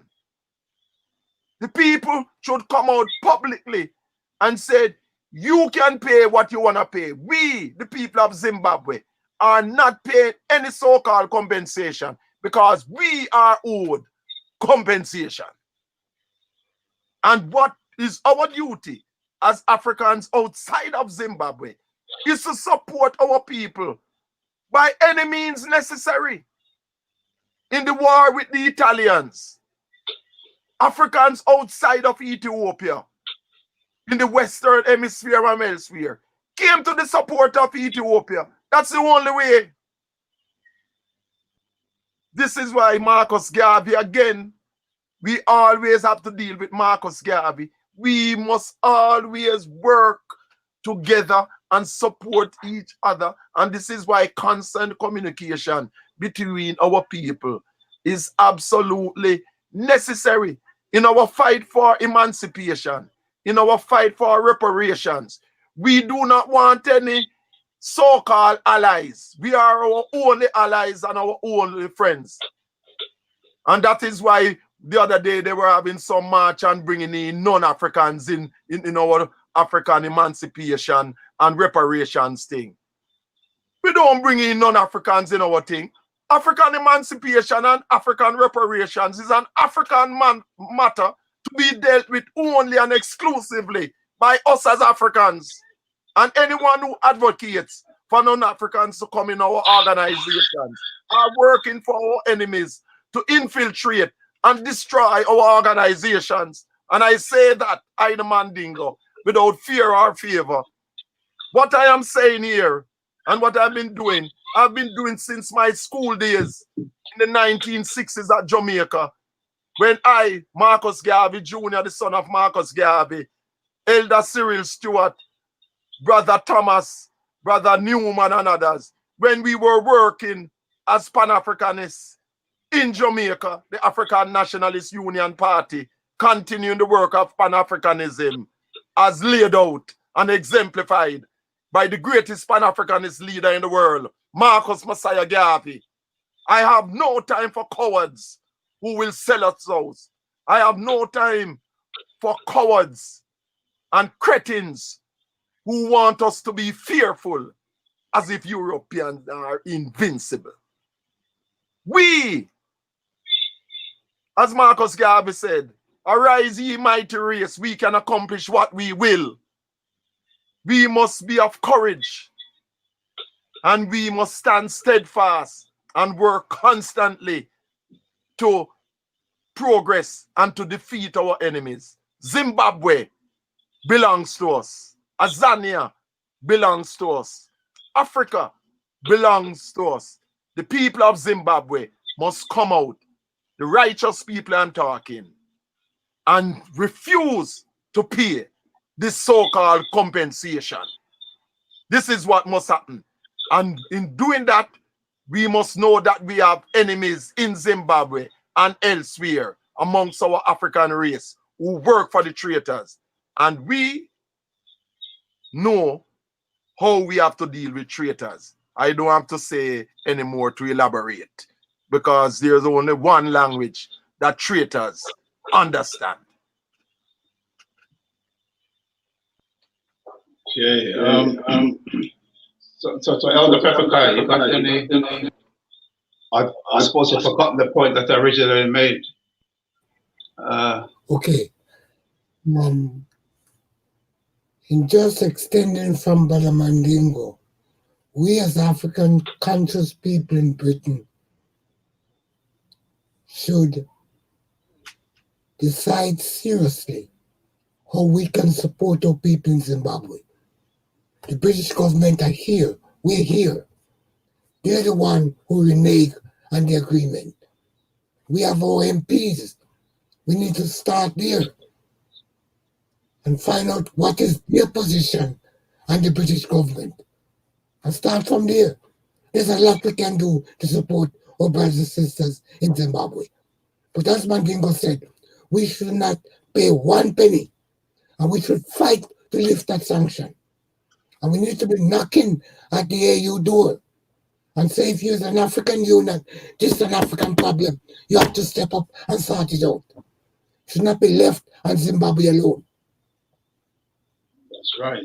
So you mentioned the AU. The other thing I would like to bring into the equation, yes, we have the AU in Africa, that pressure needs to be put on them to say, Yes. because it's just an injustice. I mean, you don't have to be a student of law. It's just common sense to see what took place in Southern Africa was just totally unjustified.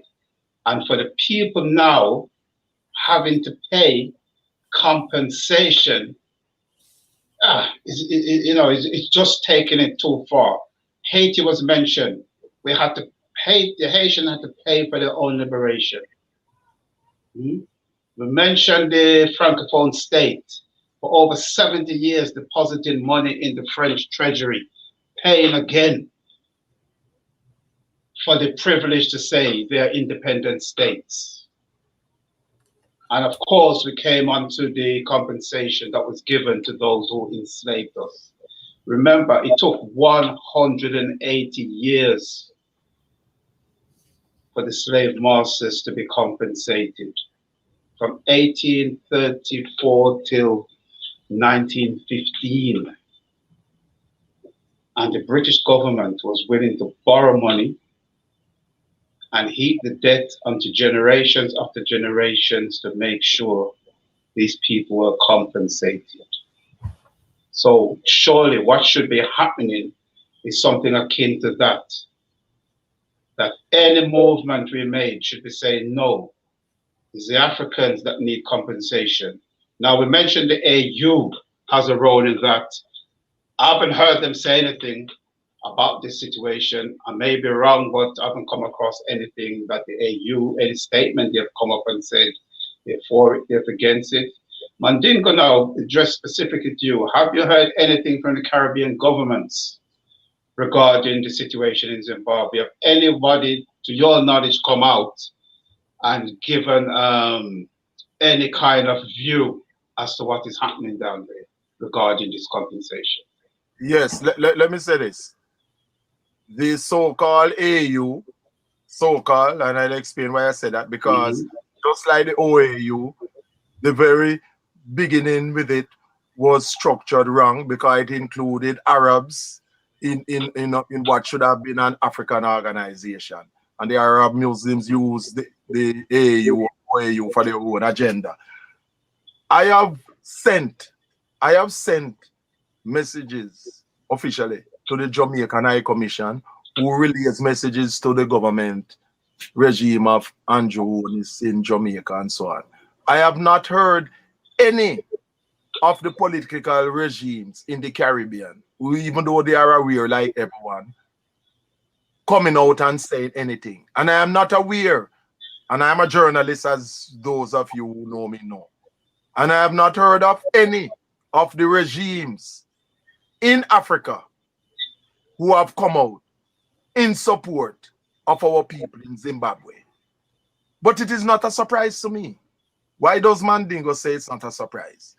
Because almost 100% of the presidents and prime ministers, not leaders, notice difference, not leaders, almost 100% of the presidents and prime ministers in Africa and in the Caribbean are neo-colonialist puppets and stooges of the Europeans. So they, as usual, will do nothing to offend their European masters. And by the way, no European and no slave master for me.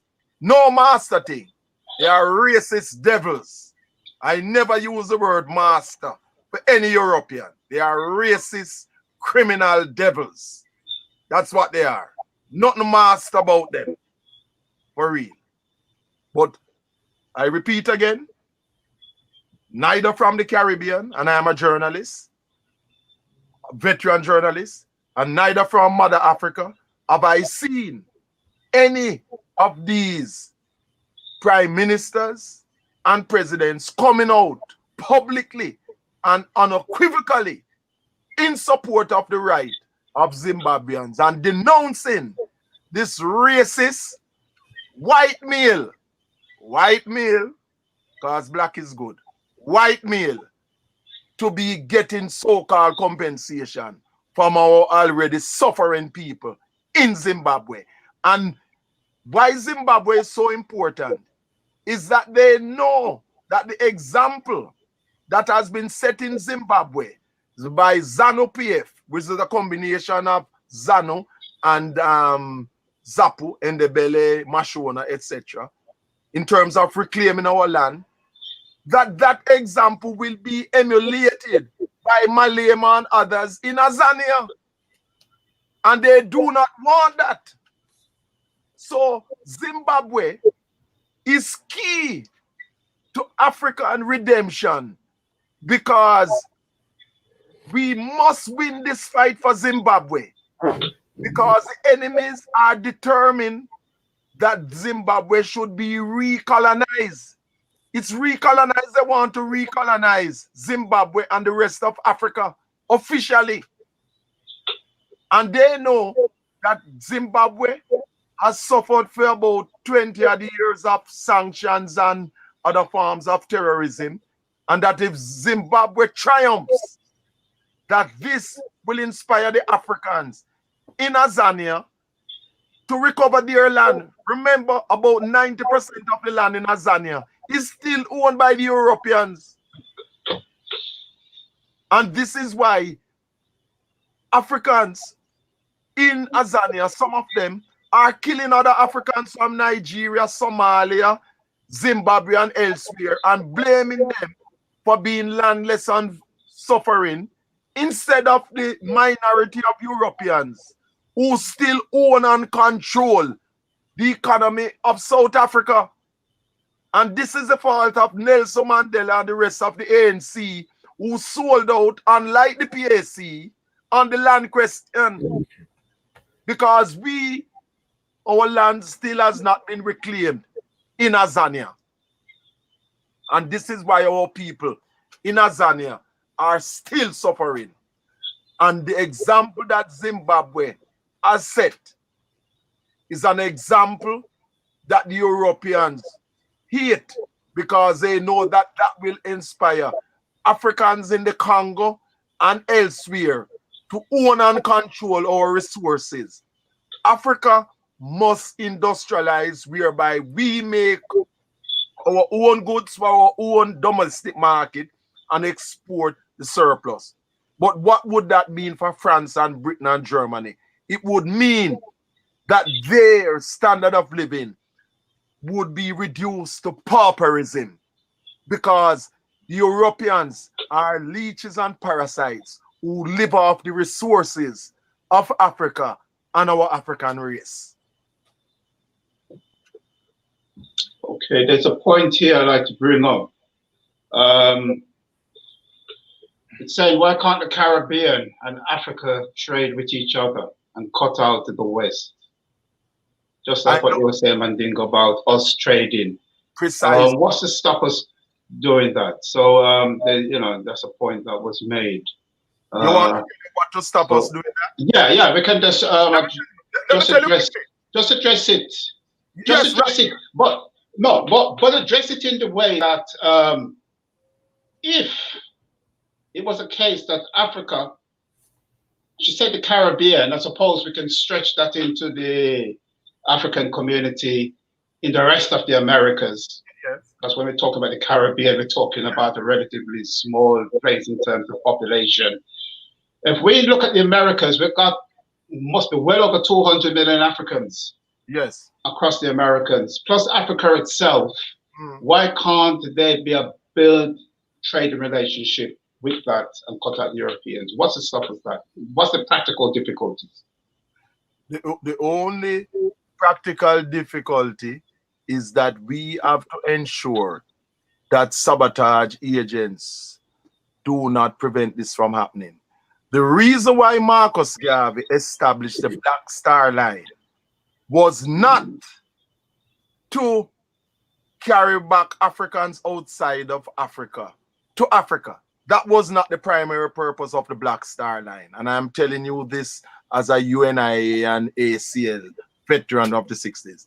The primary purpose of the Black Star Line was to facilitate trade between African people wherever we are in the world.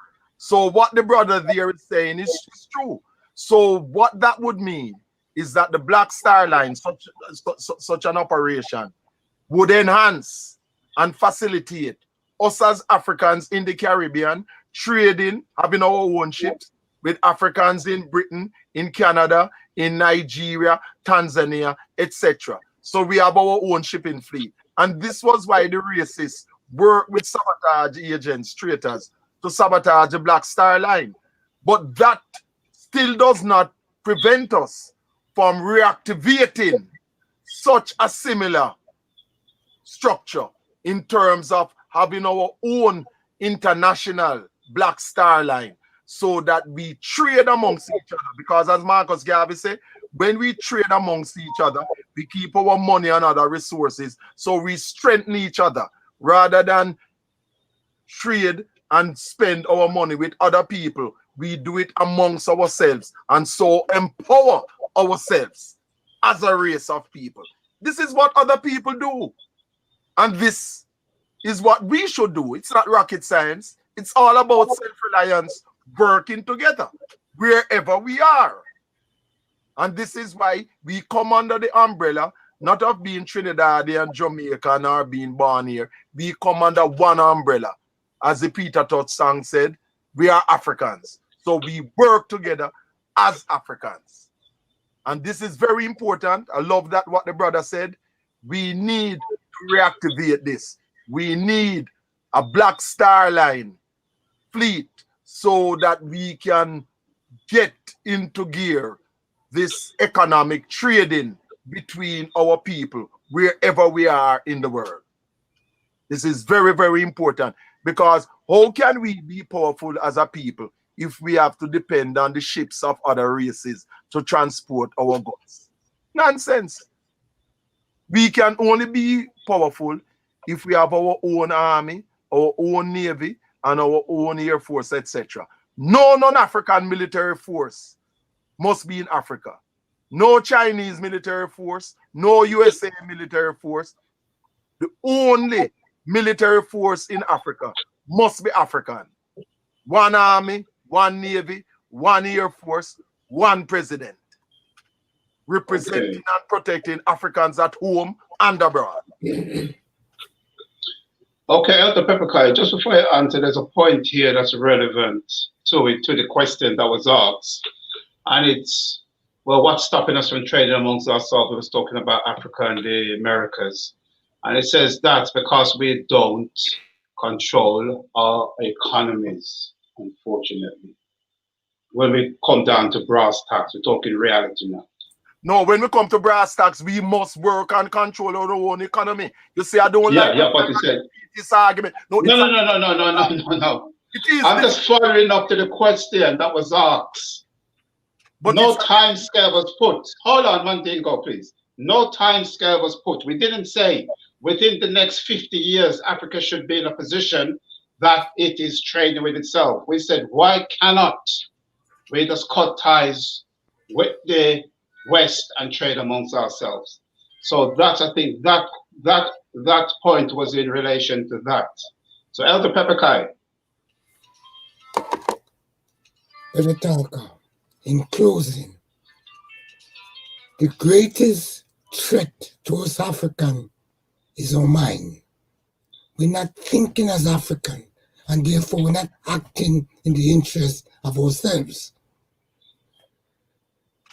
The biggest mistake we made when we were fighting colonialism, we believed that once we put the white people outside, we'll be free. Nonsense. We first have to remove the European from our minds. And what I'm saying is that reparation offers the greatest opportunity for liberation if we take the right road. And the road we need to take is self-repair. Let me share a quote from a paper that University put together on reparation. And I'm just quoting a small piece of it. He said, "Let me begin by noting that reparation is not just about money. It's not even mostly about money. In fact, money is not even 1% of what reparation is about. Reparation is mostly about making repairs, self-made repairs on ourselves, mental repairs, psychological repairs, cultural repairs, organizational repairs, social repairs, institutional repairs, technological repairs, economic repairs, political repairs, educational repairs, repairs of every type that we need in order to recreate a sustainable Black societies. For the sad truth is that 5 centuries of Holocaust have made Our society is brittle and unviable. And as the great Marcus Garvey warned over 50 years ago, if we continue as we are, we're heading for extinction. More important than any monies to be received, more fundamental than any lands to be recovered, is the opportunity the reparation campaign offers for the rehabilitation of Black people, by Black people, for Black people. Opportunities for the rehabilitation of our minds, our material condition, our collective reputation, our cultures, our memories, our self-respect, our religion, our political tradition, our family institution, but first and foremost for the reparation of our minds. And it's because we're acting out of our minds while we're in this condition. I end there. Okay, and in terms of what we've just been discussing, there's a point here. In the, say, the last 5-10 minutes, we'll be rounding up, but it says people don't control what's the economics. They produce, we are not productive because what's that, welfare problems. Okay. I'll answer very quickly, Brother Taka. When we get our minds back, everything will fall into place. That's what we need to focus on. We're behaving very silly, very stupid, treacherous to our own condition. We become enemies to our own cause. And it's because European has messed us up our way of thinking. We're thinking back to front, side down. But surely that's the big question, Pepper Kai. What process do we take in order to get our mind back? Because we've been trying now for how many years? No, we haven't. And I don't know how much progress you think we have made. But just to say, to wind up, and then I'll give both of you the last statements to wind up. In terms of what's happening in Zimbabwe, we see, as you say, it's because of a state of powerlessness. We have been told Nigeria is the largest economy in Africa, but what's the size?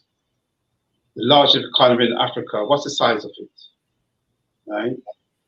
The last time I looked, the size of the Nigerian economy is about, I think it was about 400 billion, something towards that, and that's the largest economy in Africa. What's the size of the British economy?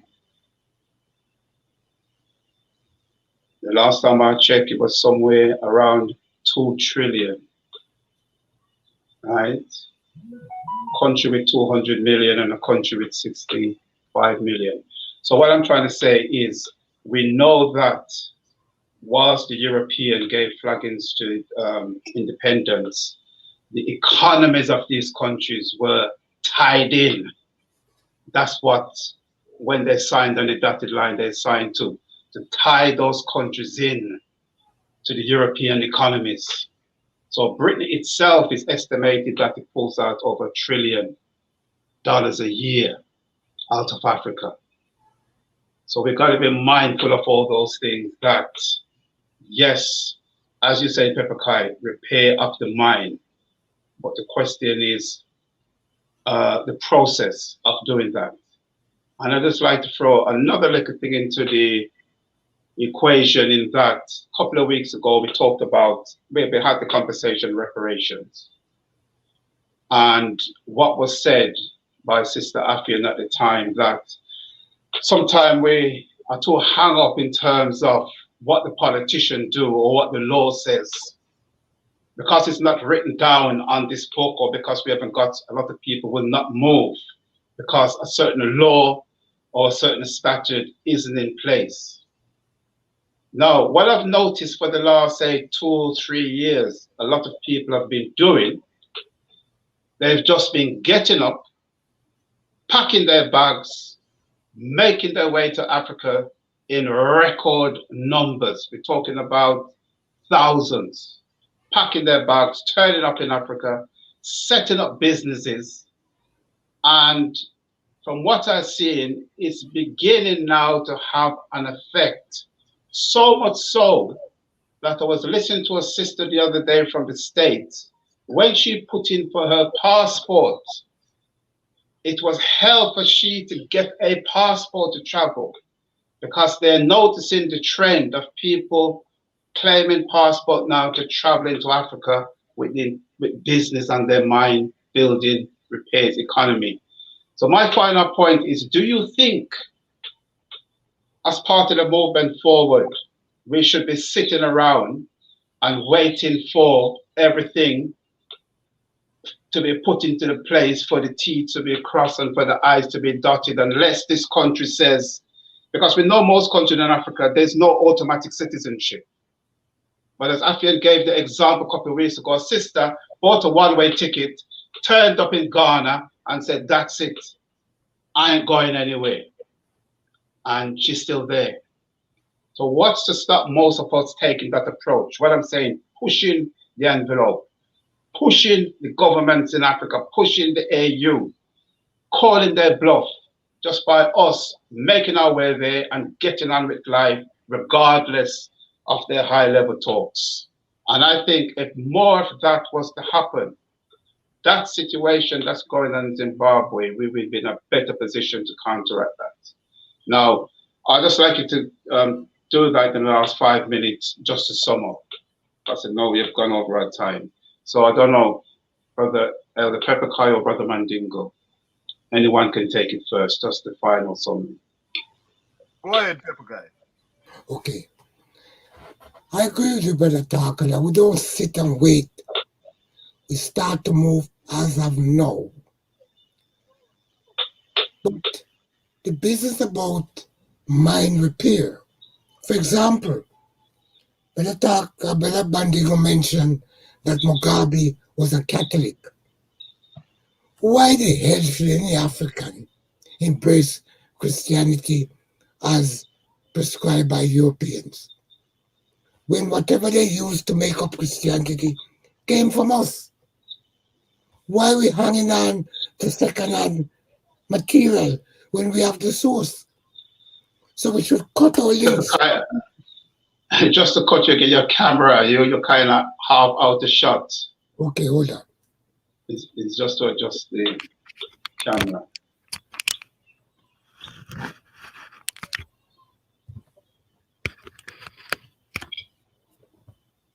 Yeah, it's okay.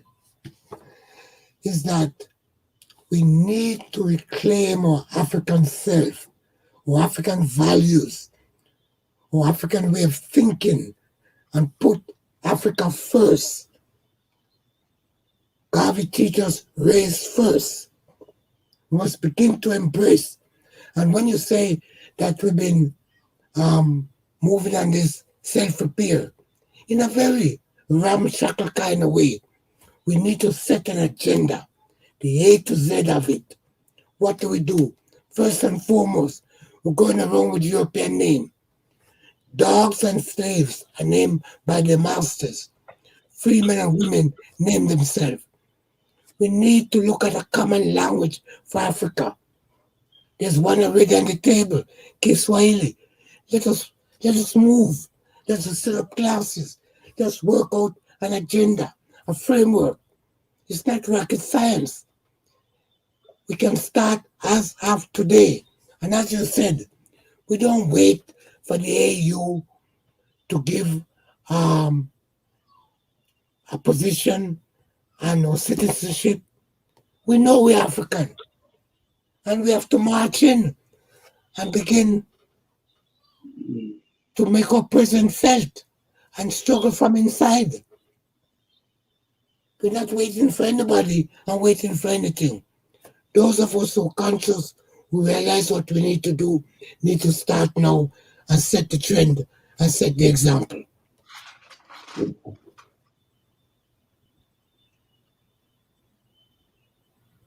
Okay, Brother Mandingo. Yes. First of all, a correction with something that you had said. Europeans did not give us independence. No one can give us independence. Independence is something that we have to do and can only do for ourselves. What happened is that with our revolutionary struggle, we forced them in destroying the colonialist arrangement, and so that's why they resorted to what is called neocolonialism. So they had to retreat, but then they came with a strategy of using traitors and putting in places to continue their colonialism. That's why Kwame Nkrumah wrote that classic book, Neocolonialism, which must be read by every African, just like how we serious. And let us remember, not every African is going to be positive, because in every generation, you have those who are negative and those who are traitors. So you can only work with those who are on the same positive wavelength as you are. This distinction is absolutely important. And within my own family, as an example, I am the 5th generation, because my great-great-grandparents on my mother and father's side were from West and Central Africa, Yoruba, Igbo, Ashanti, etc., and so on. And where my people are amongst the Yoruba, Igbo, Ashanti, etc., Congo, that has been transmitted down to me. And as I said, I am the 5th generation. And I have transmitted this knowledge to my children, who are the 6th generation. And they are transmitting it to their children. That's the 7th generation. And what is important is that increasingly, Africans in the diaspora are marrying Africans from the motherland. So we are reuniting, we are reknitting. Everything is not gonna happen overnight, but we have to start somewhere. So the process is on the go. But one of the things we must be mindful of, and I have seen it in some of the questions. Some questions are either positive or negative. You have some questions that are being pushed that are actually encouraging doubt and defeatism. That's a fact. If you are serious and about progress, you don't come with so-called questions promoting defeat and defeatism as if we can't do anything for ourselves. It is for us to work, and we can only work with those who are of a positive mindset, like what Brother Pepper there is saying, and so on. We cannot work with people who, though they are African by race, but mentally they are so Europeanized, so mentally enslaved. People like that, we have to cast overboard. That's the reality. And I have no doubt that we as African people, despite setbacks, is that enough has been done by each successive generation to bring us to where we are. But the solution is to keep working constantly, day and night. You know why? Our enemies work day and night to undermine and destabilize us. And the only way that our enemies can be defeated is for us to work harder than them to unite and put into practice economic structures and political structures and other things. And what is key is that you see our youths, our children, most of our youths in Africa, in Britain, in the Caribbean, etc., still have no knowledge of themselves as Africans and what we are about. The vast majority. If you look at the textbooks that our children use in the Caribbean and in Britain and so on, you know what that means? As Marcus Garvey said, we have to have our own African schools in Africa and outside of Africa to give us racial education. This racial education is exclusively for us as African people. And it's not just for the children, because a lot of our adults are in need of education themselves, because it's because of their mental slavery why a lot of our children are messed up in their minds. And finally, as I must say, it is our duty. Today is Sunday, the 9th of August, 2020. It is our duty as Africans to come to the aid of our people in Zimbabwe. With Brother Pepukai talk about common language, Kiswahili. In the 1960s, our party, the African Nationalist Union, Marcus Garvey Jr., the president, we advanced Kiswahili as the Pan-African language. We must promote Kiswahili. We're not about to be promoting French, Spanish, or Arabic, etc. And we must get rid of these European and Arab names, because there's no such thing as a Muslim name. It's an Arab name. And there's no such thing as a Christian name. It's a European name. We must respect our spiritualities. We must respect our religions. And we must use Arambe, Kiswahili, pulling together, working together.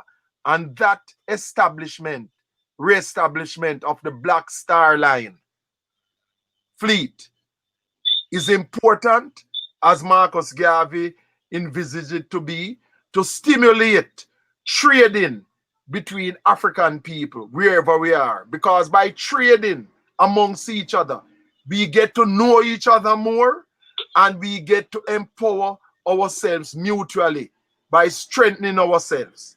Because no one is going to guarantee our African salvation except us as Africans. A race without authority and power is a race without respect.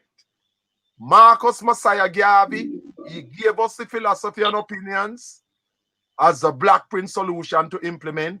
He gave us the course of African philosophy, which is for us to implement. His son, Marcus Garvey Jr., go on YouTube and see Dr. Marcus Garvey Jr., my friend and physics teacher at Kingston Technical, about the Arab slave trade, where he deals with the Arabs, the Europeans, and the Jews, and shows that our salvation is possible, but will only come about when we as Africans have the confidence to implement and do things for ourselves, because we cannot expect our enemies to help us.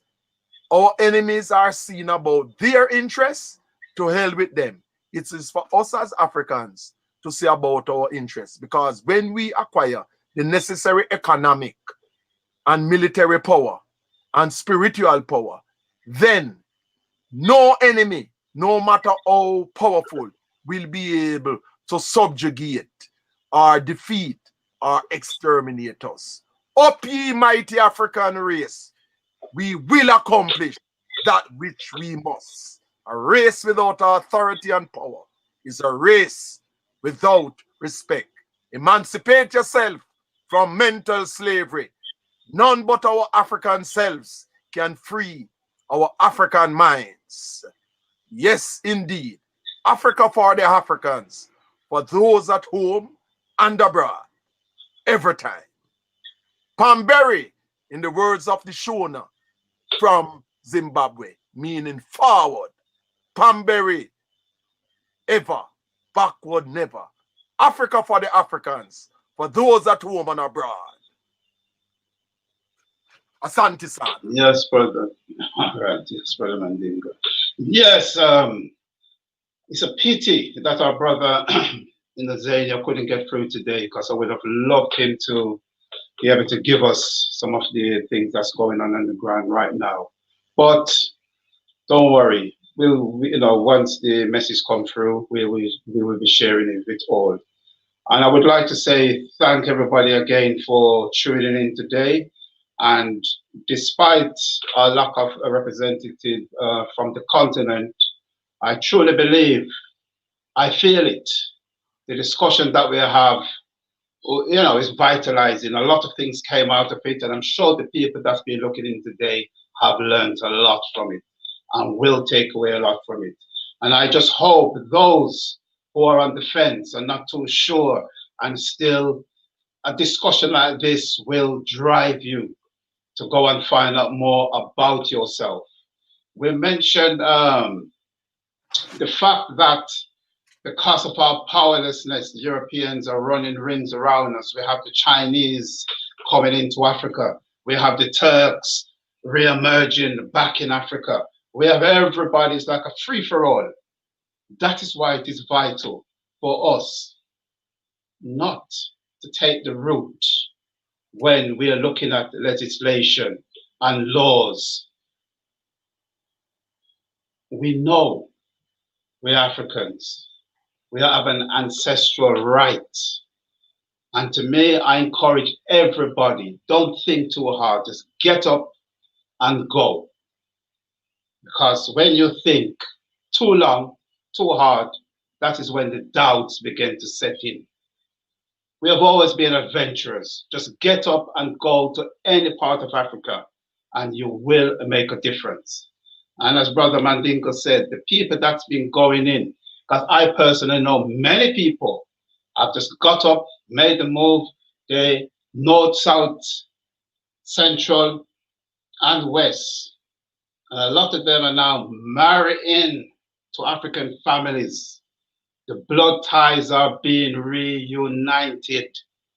And I would say for myself, I did that over 20 years ago, something that I've never regretted. And to me, that's the future forward, uniting with ourselves and bonding with ourselves, because once we do that, there's no stopping us.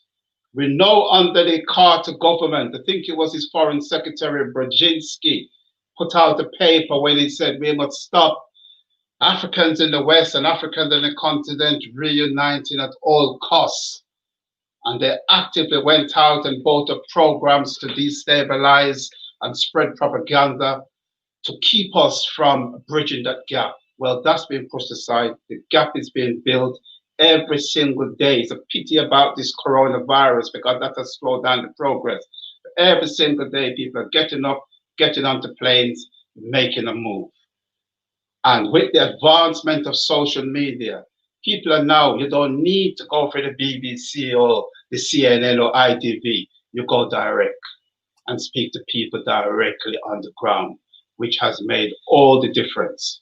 So I'm sure what is happening in Zimbabwe, the Europeans might see it as they're still flexing their power. Flex it, because you won't be doing that for very much longer. Because I think the African dragon has woken up. It has seen the light. It has tasted freedom. And there's no stopping us. So I would just encourage everybody to live their dream. Don't think of it too hard, because that's when the doubt set in. And as a member of the Pan-African Congress movement, I'm proud to say, for over 30 years, I have been pushing this message. I've been pushing the message. And people might say, well, has it been effective? How many people do you think have listened to you? I will answer that by saying this. Garvey died in 1940, and never have the name of Garvey been on more people's lips than it is today. His influence is so tremendous. So what I'm trying to say, a lot of us do things and think we're small people, it has no effect. Only to find out just by giving this person that book or saying this thing to that person, it has gone on to multiply and multiply and made a huge difference. We all got a role to play, whether you're in organization or whether you're outside of organization. But as a member of the Pan-African Congress movement, I'm happy to say I'm proud to be in an organization since its founding in 1975. I've constantly been pushing this message, and we can see tangible results, may it be in the West, in the Central, in the South. The PSCM is there pushing and part of the whole African revolution and the whole African movement for our true emancipation. So again, until next week, 6 p.m., I'll be back with another inspiring session. I would say, kwaheri to all our viewers.